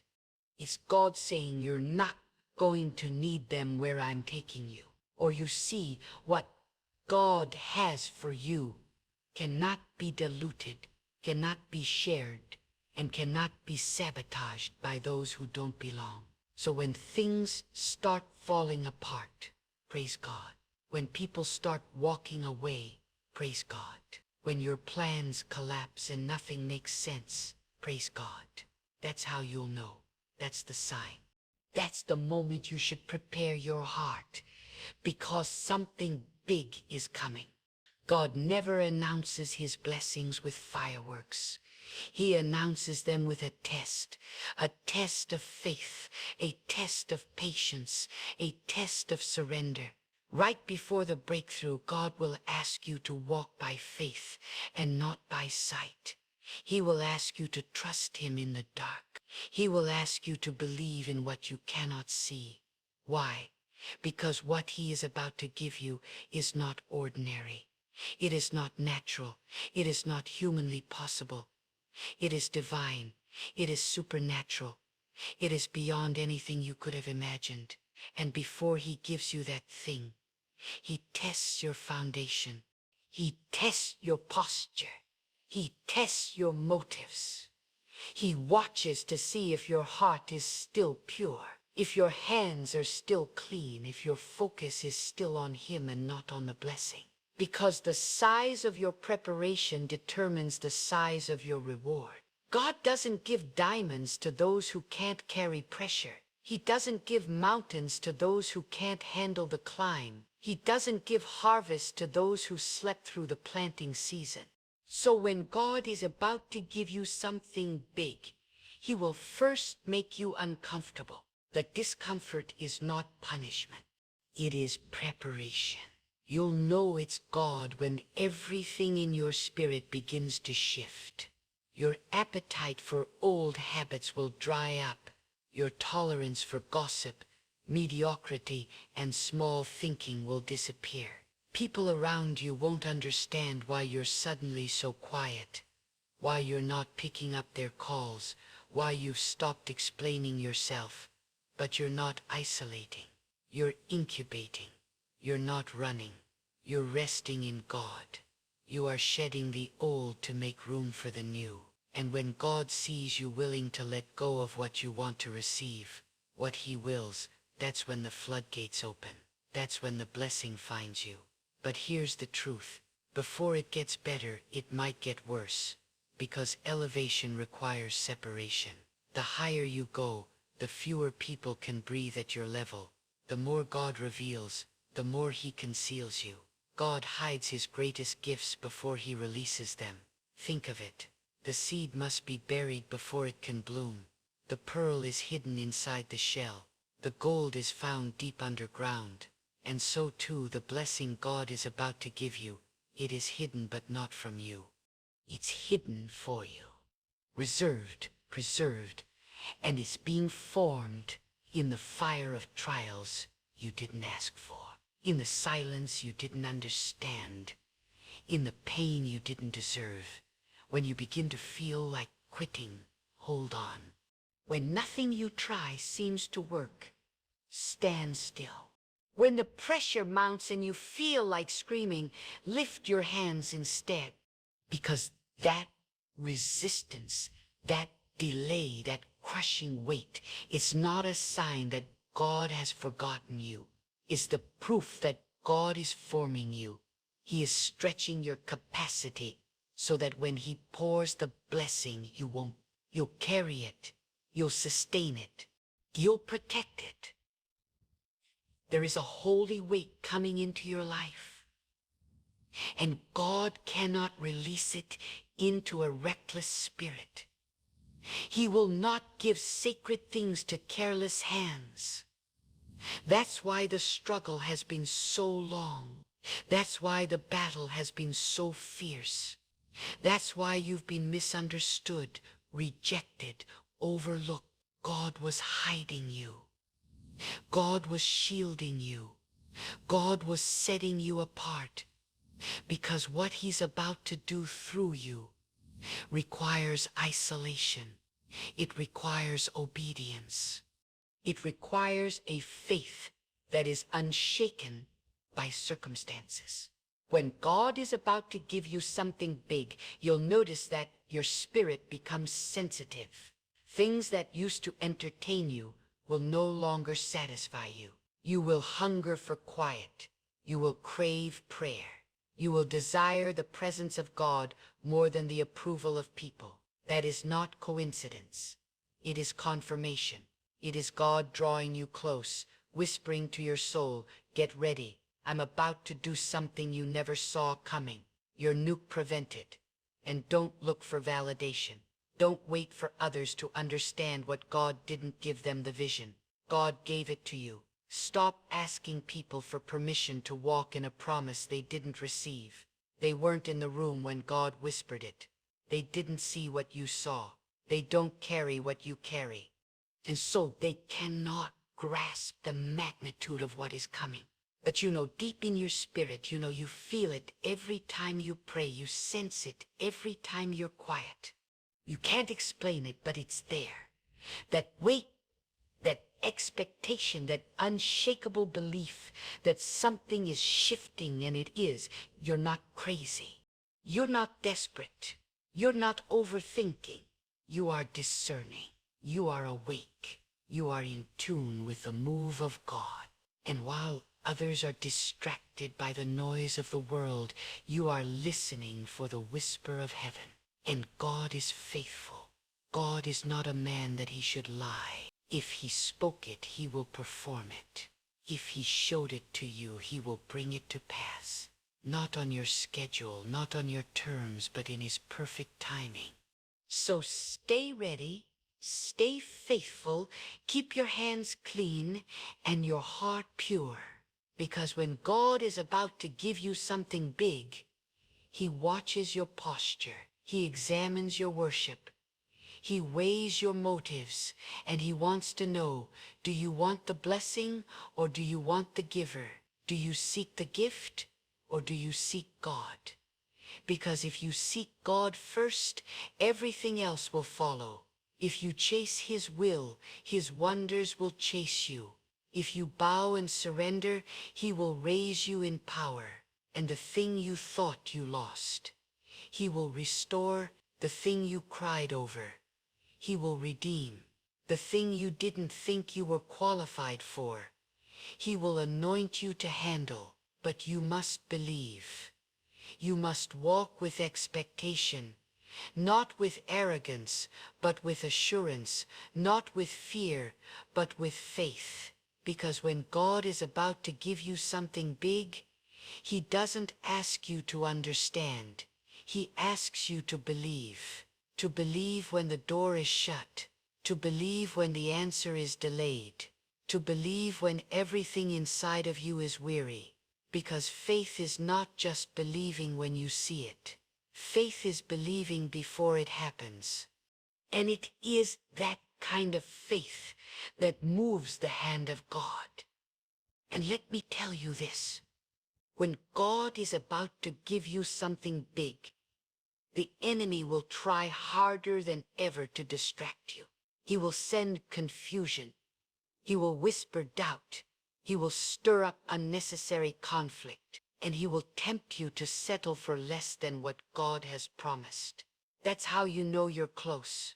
The pressure intensifies when the breakthrough is near. The noise rises when the blessing is around the corner.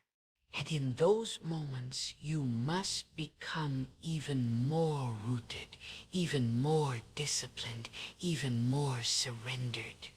Because what's ahead of you is not just for comfort, it's for purpose.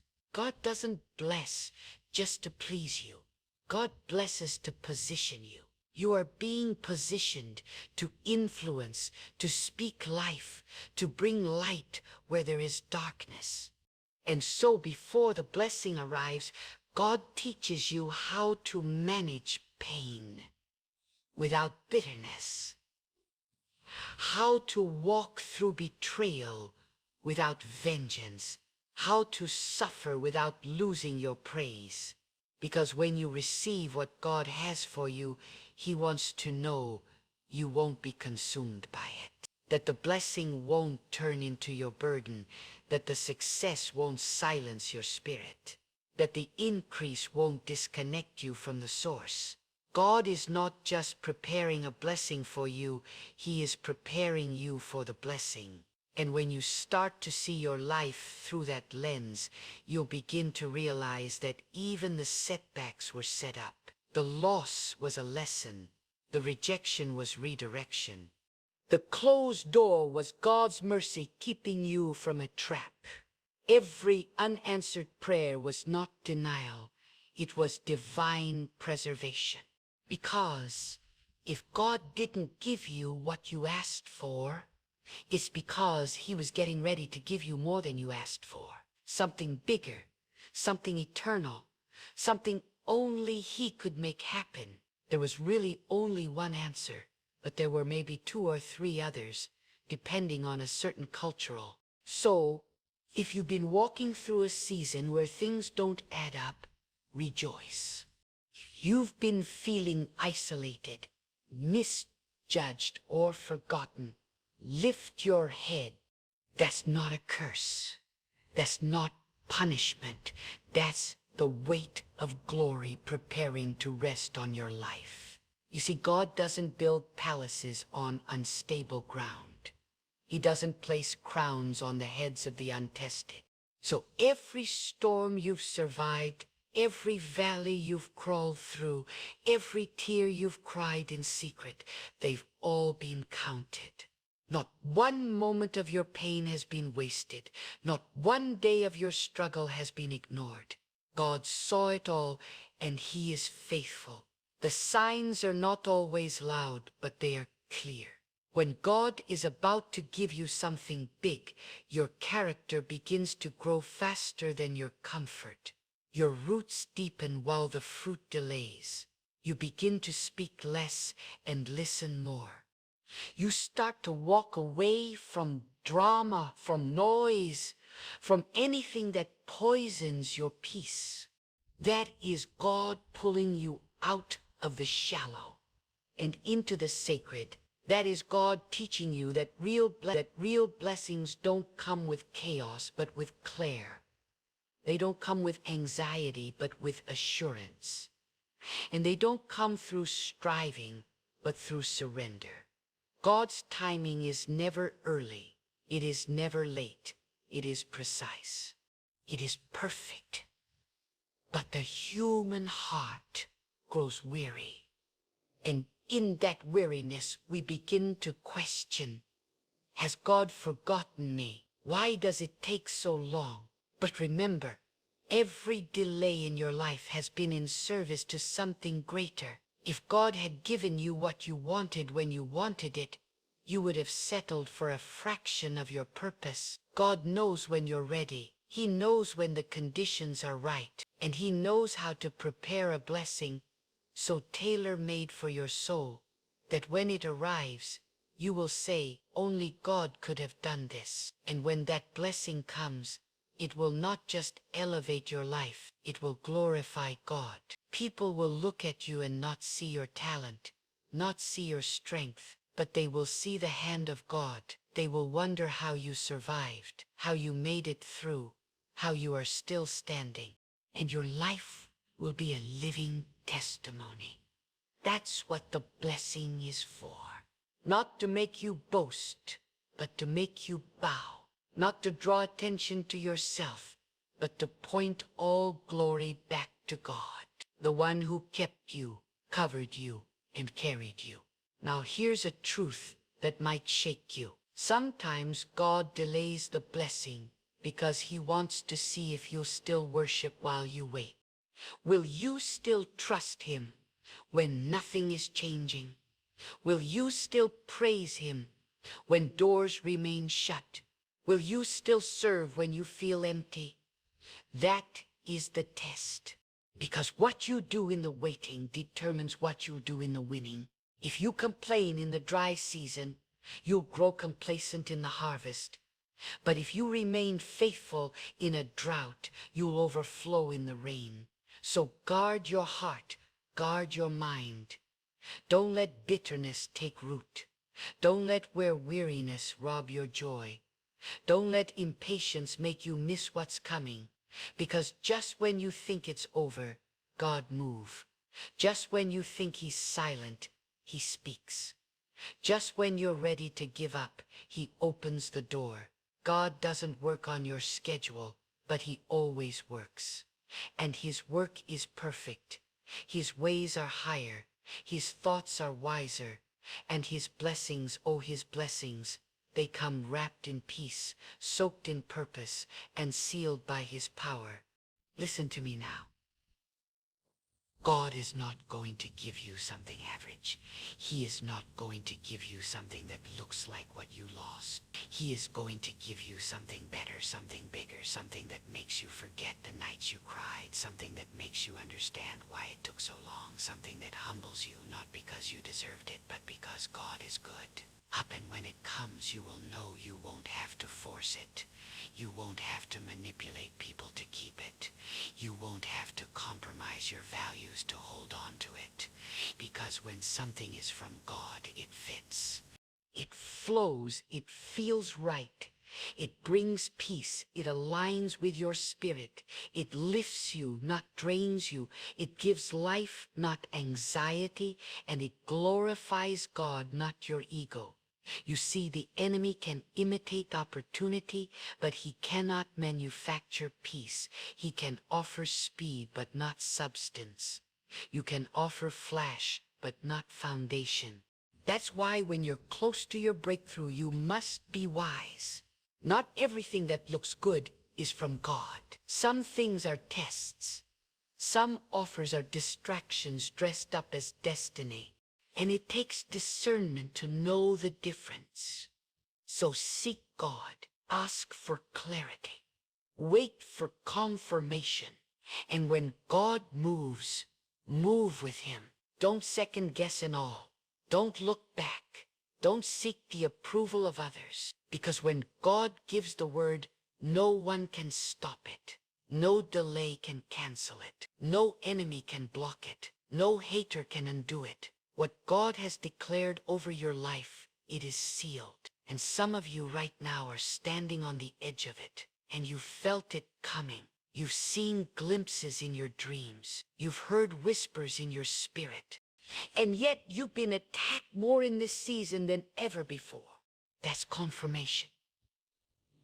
The enemy wouldn't fight you so hard if you weren't carrying something precious.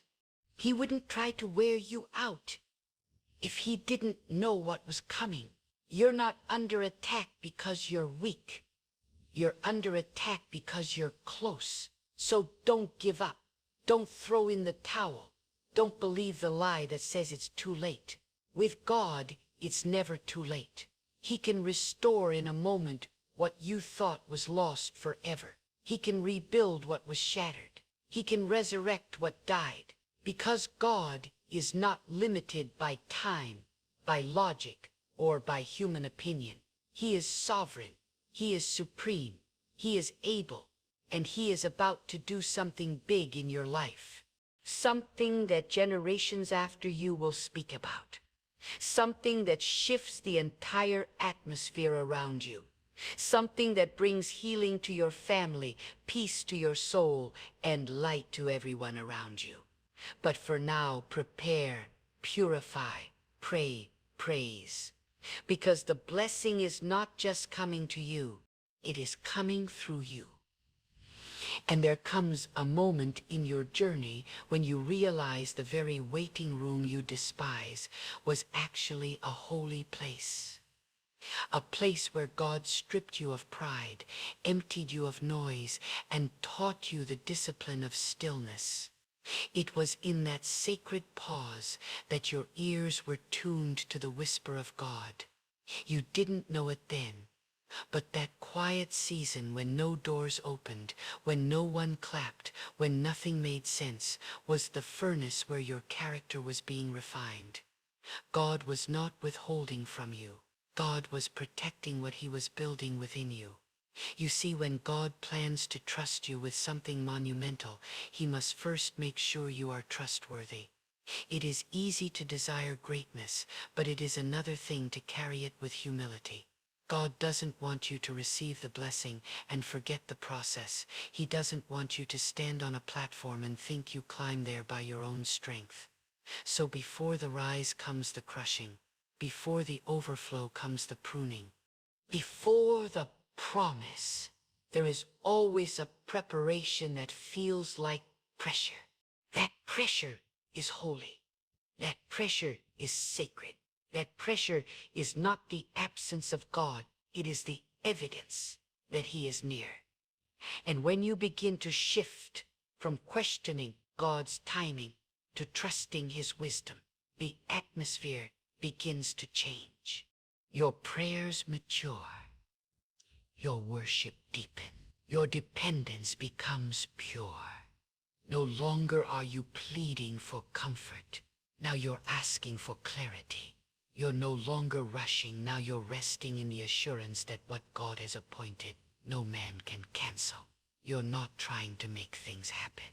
You're allowing God to move as he wills. That is the posture of one who is ready. That is the spirit of someone God can trust. And let me say this boldly. Not everyone will understand your transition. When God is getting ready to give you something big, he separates you from what is small. He removes you from what is shallow. He disconnects you from people who were only attached to your former season. And though it may hurt, do not grieve what God removes. The pruning may feel personal, but it is purposeful. Some people cannot go where God is taking you. Some relationships were never meant to follow you into destiny. And if you continue dragging them into spaces where they don't belong, you will delay what was already ordained. You cannot carry what is holy while clinging to what is harmful. You cannot receive what is sacred while holding on to what is stale. God will not place fire in hands that are still chained to compromise. That's why you felt the shift. That's why your appetite has changed. That's why old habits now feel heavy. God is making room, and he's not asking for your opinion. He's demanding your obedience, because the blessing that's coming is not for your comfort, it's for his glory, and you must be willing to walk alone if that's what obedience requires. because obedience is the gate through which blessings flow. Not just verbal agreement, not emotional response, but full surrender. When God sees that your heart is yielded, when he sees that your hands are open, when he knows that your agenda is dead and his will is your only desire, that's when the shift becomes visible. That's when what was delayed is released. That's when what you've been carrying in your spirit begins to manifest in your reality. So don't be discouraged by the silence. Don't be shaken by the delay. Don't interpret stillness as stagnation. God often does his greatest work in hiddenness.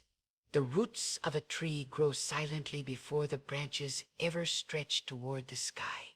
The foundation of a house is laid underground before a single wall is built. God is working beneath the surface of your life.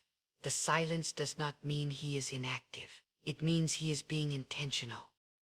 And when the time comes, it will be sudden. It will be so precise that you will look back and say, now I understand. The doors that once refused to open will swing wide. The opportunities you once chased will come searching for you. The favor that once seemed far off will rest on you like a garment. It will come to glorify God through you.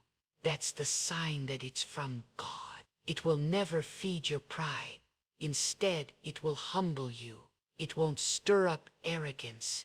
It will bring you to your knees. It won't shine the light on you. It will reveal the greatness of the one who authored it all. And when that moment comes, and it will surely come, you'll see that every ounce of pain carried meaning. Every delay was part of God's design. Every closed door was essential. Every tear was planting a seed. And now you are stepping into the harvest, not only of what you prayed for, but of blessings you never imagined you needed. Because God doesn't just meet your prayers, he surpasses them. He hears the cries of your heart that never found words. He knows the desires you tried to hide. And in his perfect wisdom, he gives in a way that both heals and honors. You may have been waiting for a thing, but God was preparing to give you more than a thing. He was preparing to give you an encounter, a divine shift, a life-altering moment that only he could orchestrate. But only those who endure see the fullness. Only those who trust through the tension experience the overflow. The road is narrow. The climb is steep, but the view, oh, the view is beyond what your mind can imagine. And hear this truth deep in your bones. When God is about to release something beyond comprehension, he will first demand the death of your own will. Not because he wants to hurt you, but because he wants to protect you from the danger of your own desires. God will never allow what you want to suffocate what he ordained. He will ask you to lay your Isaac on the altar, the very thing you've longed for, cried for, prayed for, and see if you can walk away and trust. Because when you can let go of the gift and still worship the giver, then and only then are you ready for the kind of blessing that carries eternal weight. There's a moment where your prayers must shift from give me to prepare me. 'Cause what God is bringing to your life is not just an answer, it's a responsibility. It will require wisdom to manage it, discipline to sustain it, and humility to carry it. God doesn't bless your ambition, he blesses your submission. The size of what's coming is directly tied to the size of your surrender. The bigger the blessing, the deeper the stripping. And that is why you must not despise the process. The fire is forming something in you that ease never could. The pressure is pushing out of you everything that cannot live in the next season. Some of you have been misreading the warfare around you. You thought it was punishment when really it was a preparation for promotion. The attacks you've endured, the betrayal you've survived, the chaos that came out of nowhere. These were not signs of abandonment. They were signs that God was making you battle-tested. Because what's ahead will not only bless you, it will shake systems, shift atmospheres, and silence every voice that spoke against your name. And for that, you must be built strong. Your foundation must be God alone. Your security must be God alone. Your identity must be rooted not in what you hold, but in who holds you. And when God sees that your posture is right, he moves. Not when you complain, not when you beg, but when you align, when your soul stops wrestling and your spirit begins to rest. That is the point of readiness. That is the moment heaven begins to open. And you will find that God doesn't need a crowd to bless you. He doesn't require anyone to approve what he has appointed. In fact, many times your biggest blessings will be birthed in the most private places, in caves, not castles, in stillness, not spectacle, because God is not interested in impressing people. He is interested in transforming you. So don't chase visibility, chase intimacy with God. Don't seek the platform, seek the presence, because the blessing you are about to receive won't make you louder. It will make you quieter. It will humble you. It will convict you. It will press you into even deeper dependence. And the more God gives, the more he expects. Not perfection, but purity. Not performance, but posture. A heart that stays bowed, even in success. A soul that trembles at his whisper, even when standing on the mountaintop. And understand this, when God chooses to give you something big, it's because he's also assigned something eternal to your name. The blessing is not just about money, status, or recognition. The blessing is about impact. It is about legacy. It is about light in dark places. God is entrusting you with influence. Not so you can rise, but so that he can be revealed through your rise. You are a vessel, a carrier, a light bearer. And for that role, you must be refined. So let the fire do its work. Let the silence shape your ears to hear what noise could never teach you. Let the waiting stretch your faith until it no longer depends on evidence. Because when you walk by conviction and not condition, you are ready for what others can carry. Many are called, but few are prepared. The preparation is what separates the temporary from the timeless. And here's what you must never forget. God is watching how you handle the small things. He's watching how you treat people who can do nothing for you. He's watching how you steward the quiet seasons, the unnoticed labor, the prayers prayed in secret. Because when he's about to give you something big, he looks not at your public voice, but at your private loyalty. Do you still praise when there is no audience? Do you still trust when the door stays shut? Do you still obey when the reward is invisible? That is where the real work happens. Not on the stage, but in the secret place. Not in what people see, but in what only God sees. And when that hidden foundation is strong, God will lift you. He will promote you. He will elevate you. Not to shine a light on you, but to shine a light through you. So keep building in silence. Keep sowing in faith. Keep walking even when no one applauds. Because what God is about to do in your life is not seasonal. It's supernatural. It's not manufactured by man. It's manifested by God.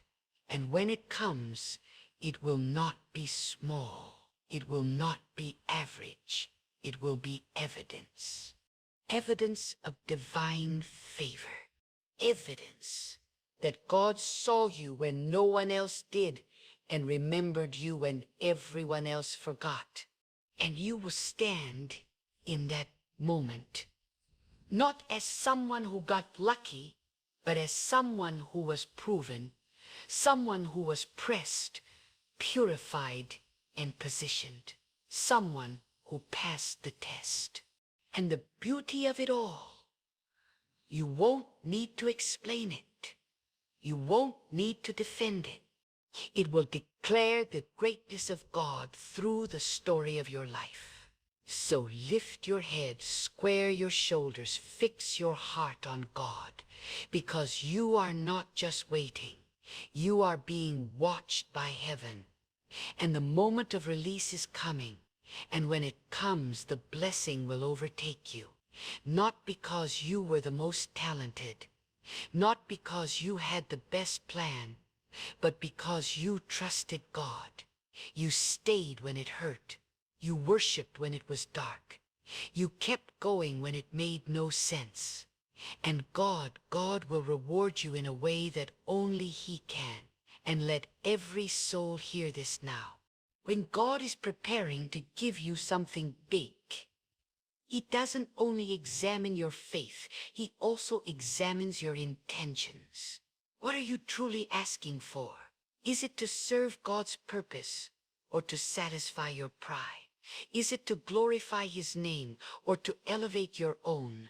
God does not release the weight of His blessings into the hands of those who crave recognition more than righteousness. Does not pour out the oil of His favor upon those who are chasing applause instead of chasing Him.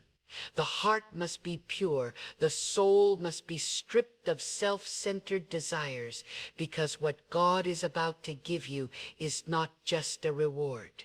It is a sacred responsibility, because there is not a God, there is an earth. When God begins to prepare something divine, He does not work with haste. The greater the assignment, the deeper the cleansing. You may feel stretched beyond your limit, tested beyond your strength, but it is because God is expanding the borders of your soul. The vessel must be made ready for the weight it is destined to carry. A shallow foundation cannot hold a towering structure. A brittle spirit cannot steward a blessing forged in the fires of purpose. So if you feel as though you've been broken, it is because God is removing everything that cannot endure what is coming. He is tearing down every counterfeit identity, every false comfort, every idol of control that you've clung to, so that when He builds, it is His hand alone that is visible. Understand this. When God calls you to something big, He rarely gives you all the details. He gives you just enough light for the next step, because the blessing is not merely in the destination. It is in learning to trust the path you cannot see. Faith is not about walking where it makes sense. Faith is about walking where only obedience can lead you. And that is when you begin to grow, not just in what you know, but in who you become. God is shaping a soul that can weather storms without folding, a heart that can be trusted with power and not be corrupted by it. You may have cried in the dark, asking why the journey has taken so long. You may have whispered prayers soaked in sorrow, wondering if God still sees you. Let this be the answer your spirit has waited for. God sees all.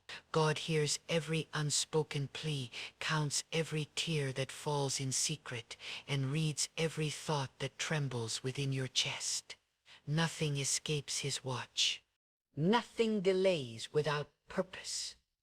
And when God decides it is time, No force on earth can stand in the way. No enemy can undo what God has written. No man can revoke what God has approved. It will be delivered not a second too soon, not a breath too late. And you must recognize this. The closer you get to what God has ordained, the more intense the spiritual resistance will become. This is not a sign that you are failing. It is a signal that the gates of opposition have noticed your momentum. But you must not retreat. You must not shrink back. The resistance is a revelation. It means you are aligned. It means you are advancing. God does not allow giants to appear before those who are not destined to conquer. The presence of opposition is proof that something powerful is ahead. But you must not fight with fleshly weapons. When God is your source, your strategy must be spiritual. You win battles through unwavering trust. You overcome through consistent obedience. You walk into victory by speaking what God has spoken. Even when the visible world contradicts it, speak as though it's already done. Praise as though it's already yours.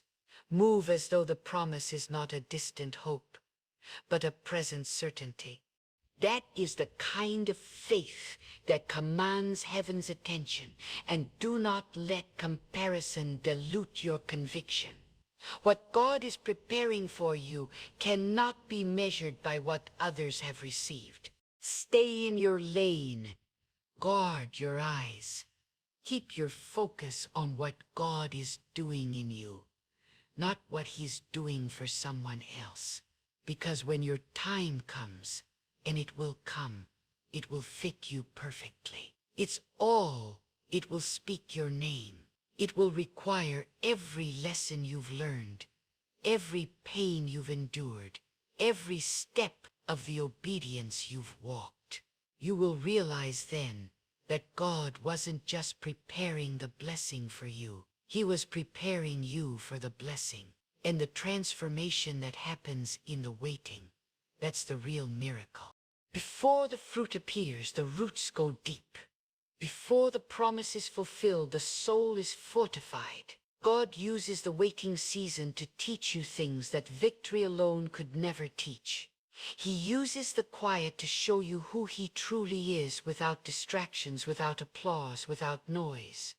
It is there in the stillness that God reveals the depths of His mercy and the fire of His purpose. So walk through the delay with dignity. Let your silence be loud with confidence in God. Let your stillness echo with trust. Let your obedience sing louder than any fear or doubt. Because every step you take in the dark is building a testimony that will shine in the light. God will use your endurance as evidence. He will use your faithfulness as a foundation. He will make your life a mirror that reflects His power. Not your perfection, not your performance, but His absolute and unshakable power. When the moment arrives, and know it will arrive, you won't have to force it. You won't have to manipulate it. You won't have to make it happen with your own strength. You will step into it and realize it was tailor-made by the hand of God. Doors will open not because you knocked loud enough, but because God commanded them to. People will honor what you carry, not because you demanded respect, but because they will sense that what is on your life came from a higher place. And in that hour, do not forget where it came from. Do not mistake the blessing for the source. Do not cling to the gift and forget the giver. The moment you try to hold it in your own power, it will start to weigh you down. But if you carry it with the same surrender that led you there, it will lift you It will strengthen you. It will multiply, not only in your life, but in the lives of those connected to your obedience. And I say to every soul listening, when God is about to give you something big, the atmosphere around you will begin to shift in ways that cannot be explained by human logic. You may not see physical changes yet, but your spirit will know. Your discernment will awaken. Your dreams will carry messages too weighty for your sleep.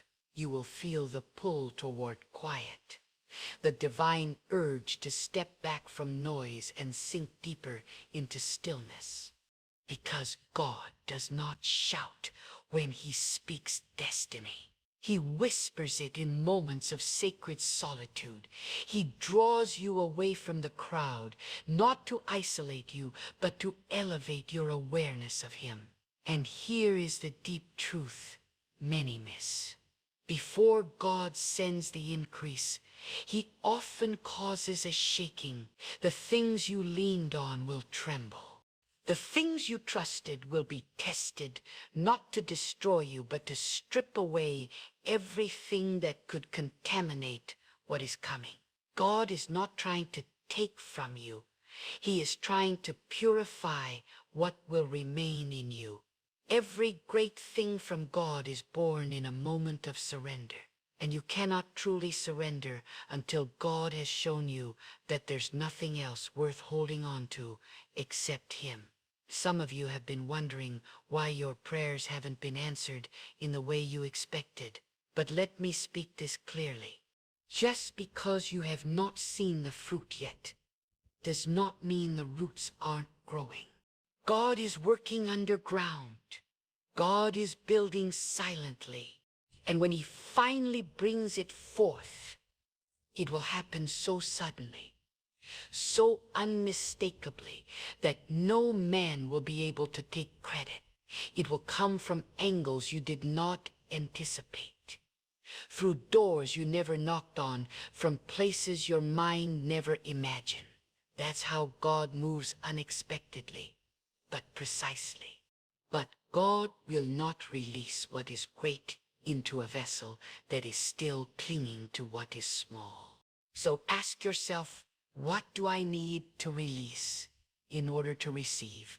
What fear do I need to lay down? What habit must be crucified in the secret place? What mindset must be broken so God can build upon something stable? The blessing you're waiting for doesn't just require an open hand. It requires a new heart, not a perfect heart, but a heart that is teachable, pliable, yielded entirely to the will of God. Do not fear the pruning.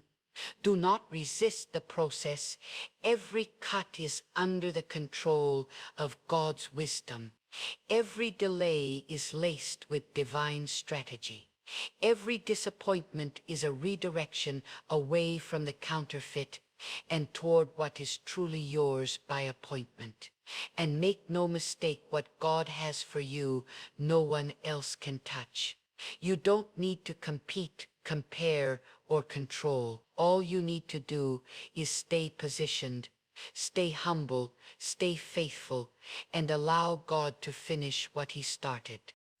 And when you feel the weight of waiting grow heavy, remember, God is not just testing your patience. He is cultivating your endurance, the kind of endurance that won't just carry the blessing, it will protect it.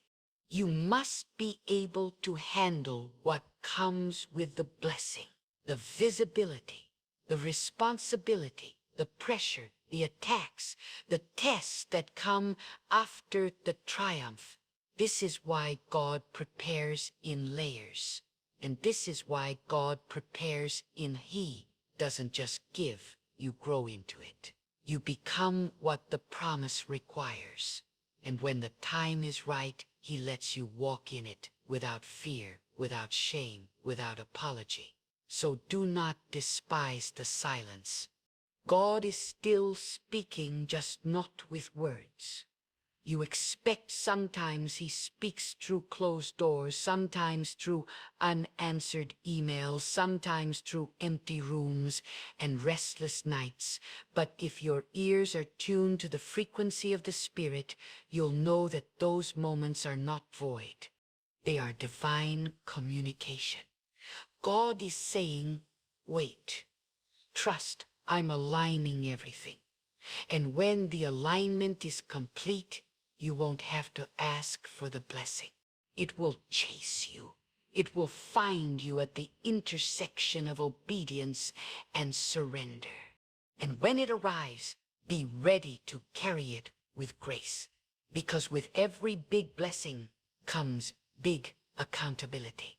God will bless you to lift others, not to lord over them. He will give you influence to heal, not to harm. He will increase you to serve, not to be served. May the blessing is not an end. It's a beginning of a new level of responsibility, of sacrifice, of faithfulness. So now's not the time to lose focus. Now is the time to refine your walk, sharpen your vision, discipline your habits, and dig deeper into the heart of God. Because soon the silence will break, the storm will pass, the light will shine, and you will step into the thing that God has been preparing all along. Not because you earned it, but because you endured. Not because you strived, but because you submitted. And in that moment, you will look back and thank God for every door he closed, for every delay he allowed, for every prayer he didn't answer.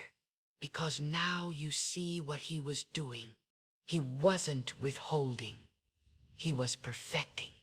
Let your spirit be lifted, not in your own strength, but in the Lord alone. Hold your head high, even if your hands can't stop shaking. Declare faith even when your voice feels fragile. Step forward even if the road ahead is still uncertain. For what lies before you is not merely great, it is holy. And if you remain firm in obedience, anchored in truth, and walking in God's plan, you will carry it with strength, with wisdom, and with peace that transcends all reason.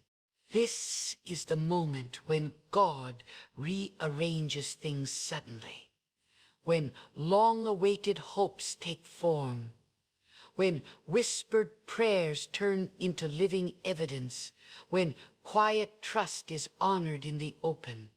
And when it unfolds, let your first words not be, "See what I accomplished," but all glory to God who noticed me in silence and lifted me in his perfect time. Because this is not the product of human striving. It is the unveiling of God's timing. And it is on the way. It is on the way. Stay watchful. Stay yielded. God has not finished yet. He is only beginning.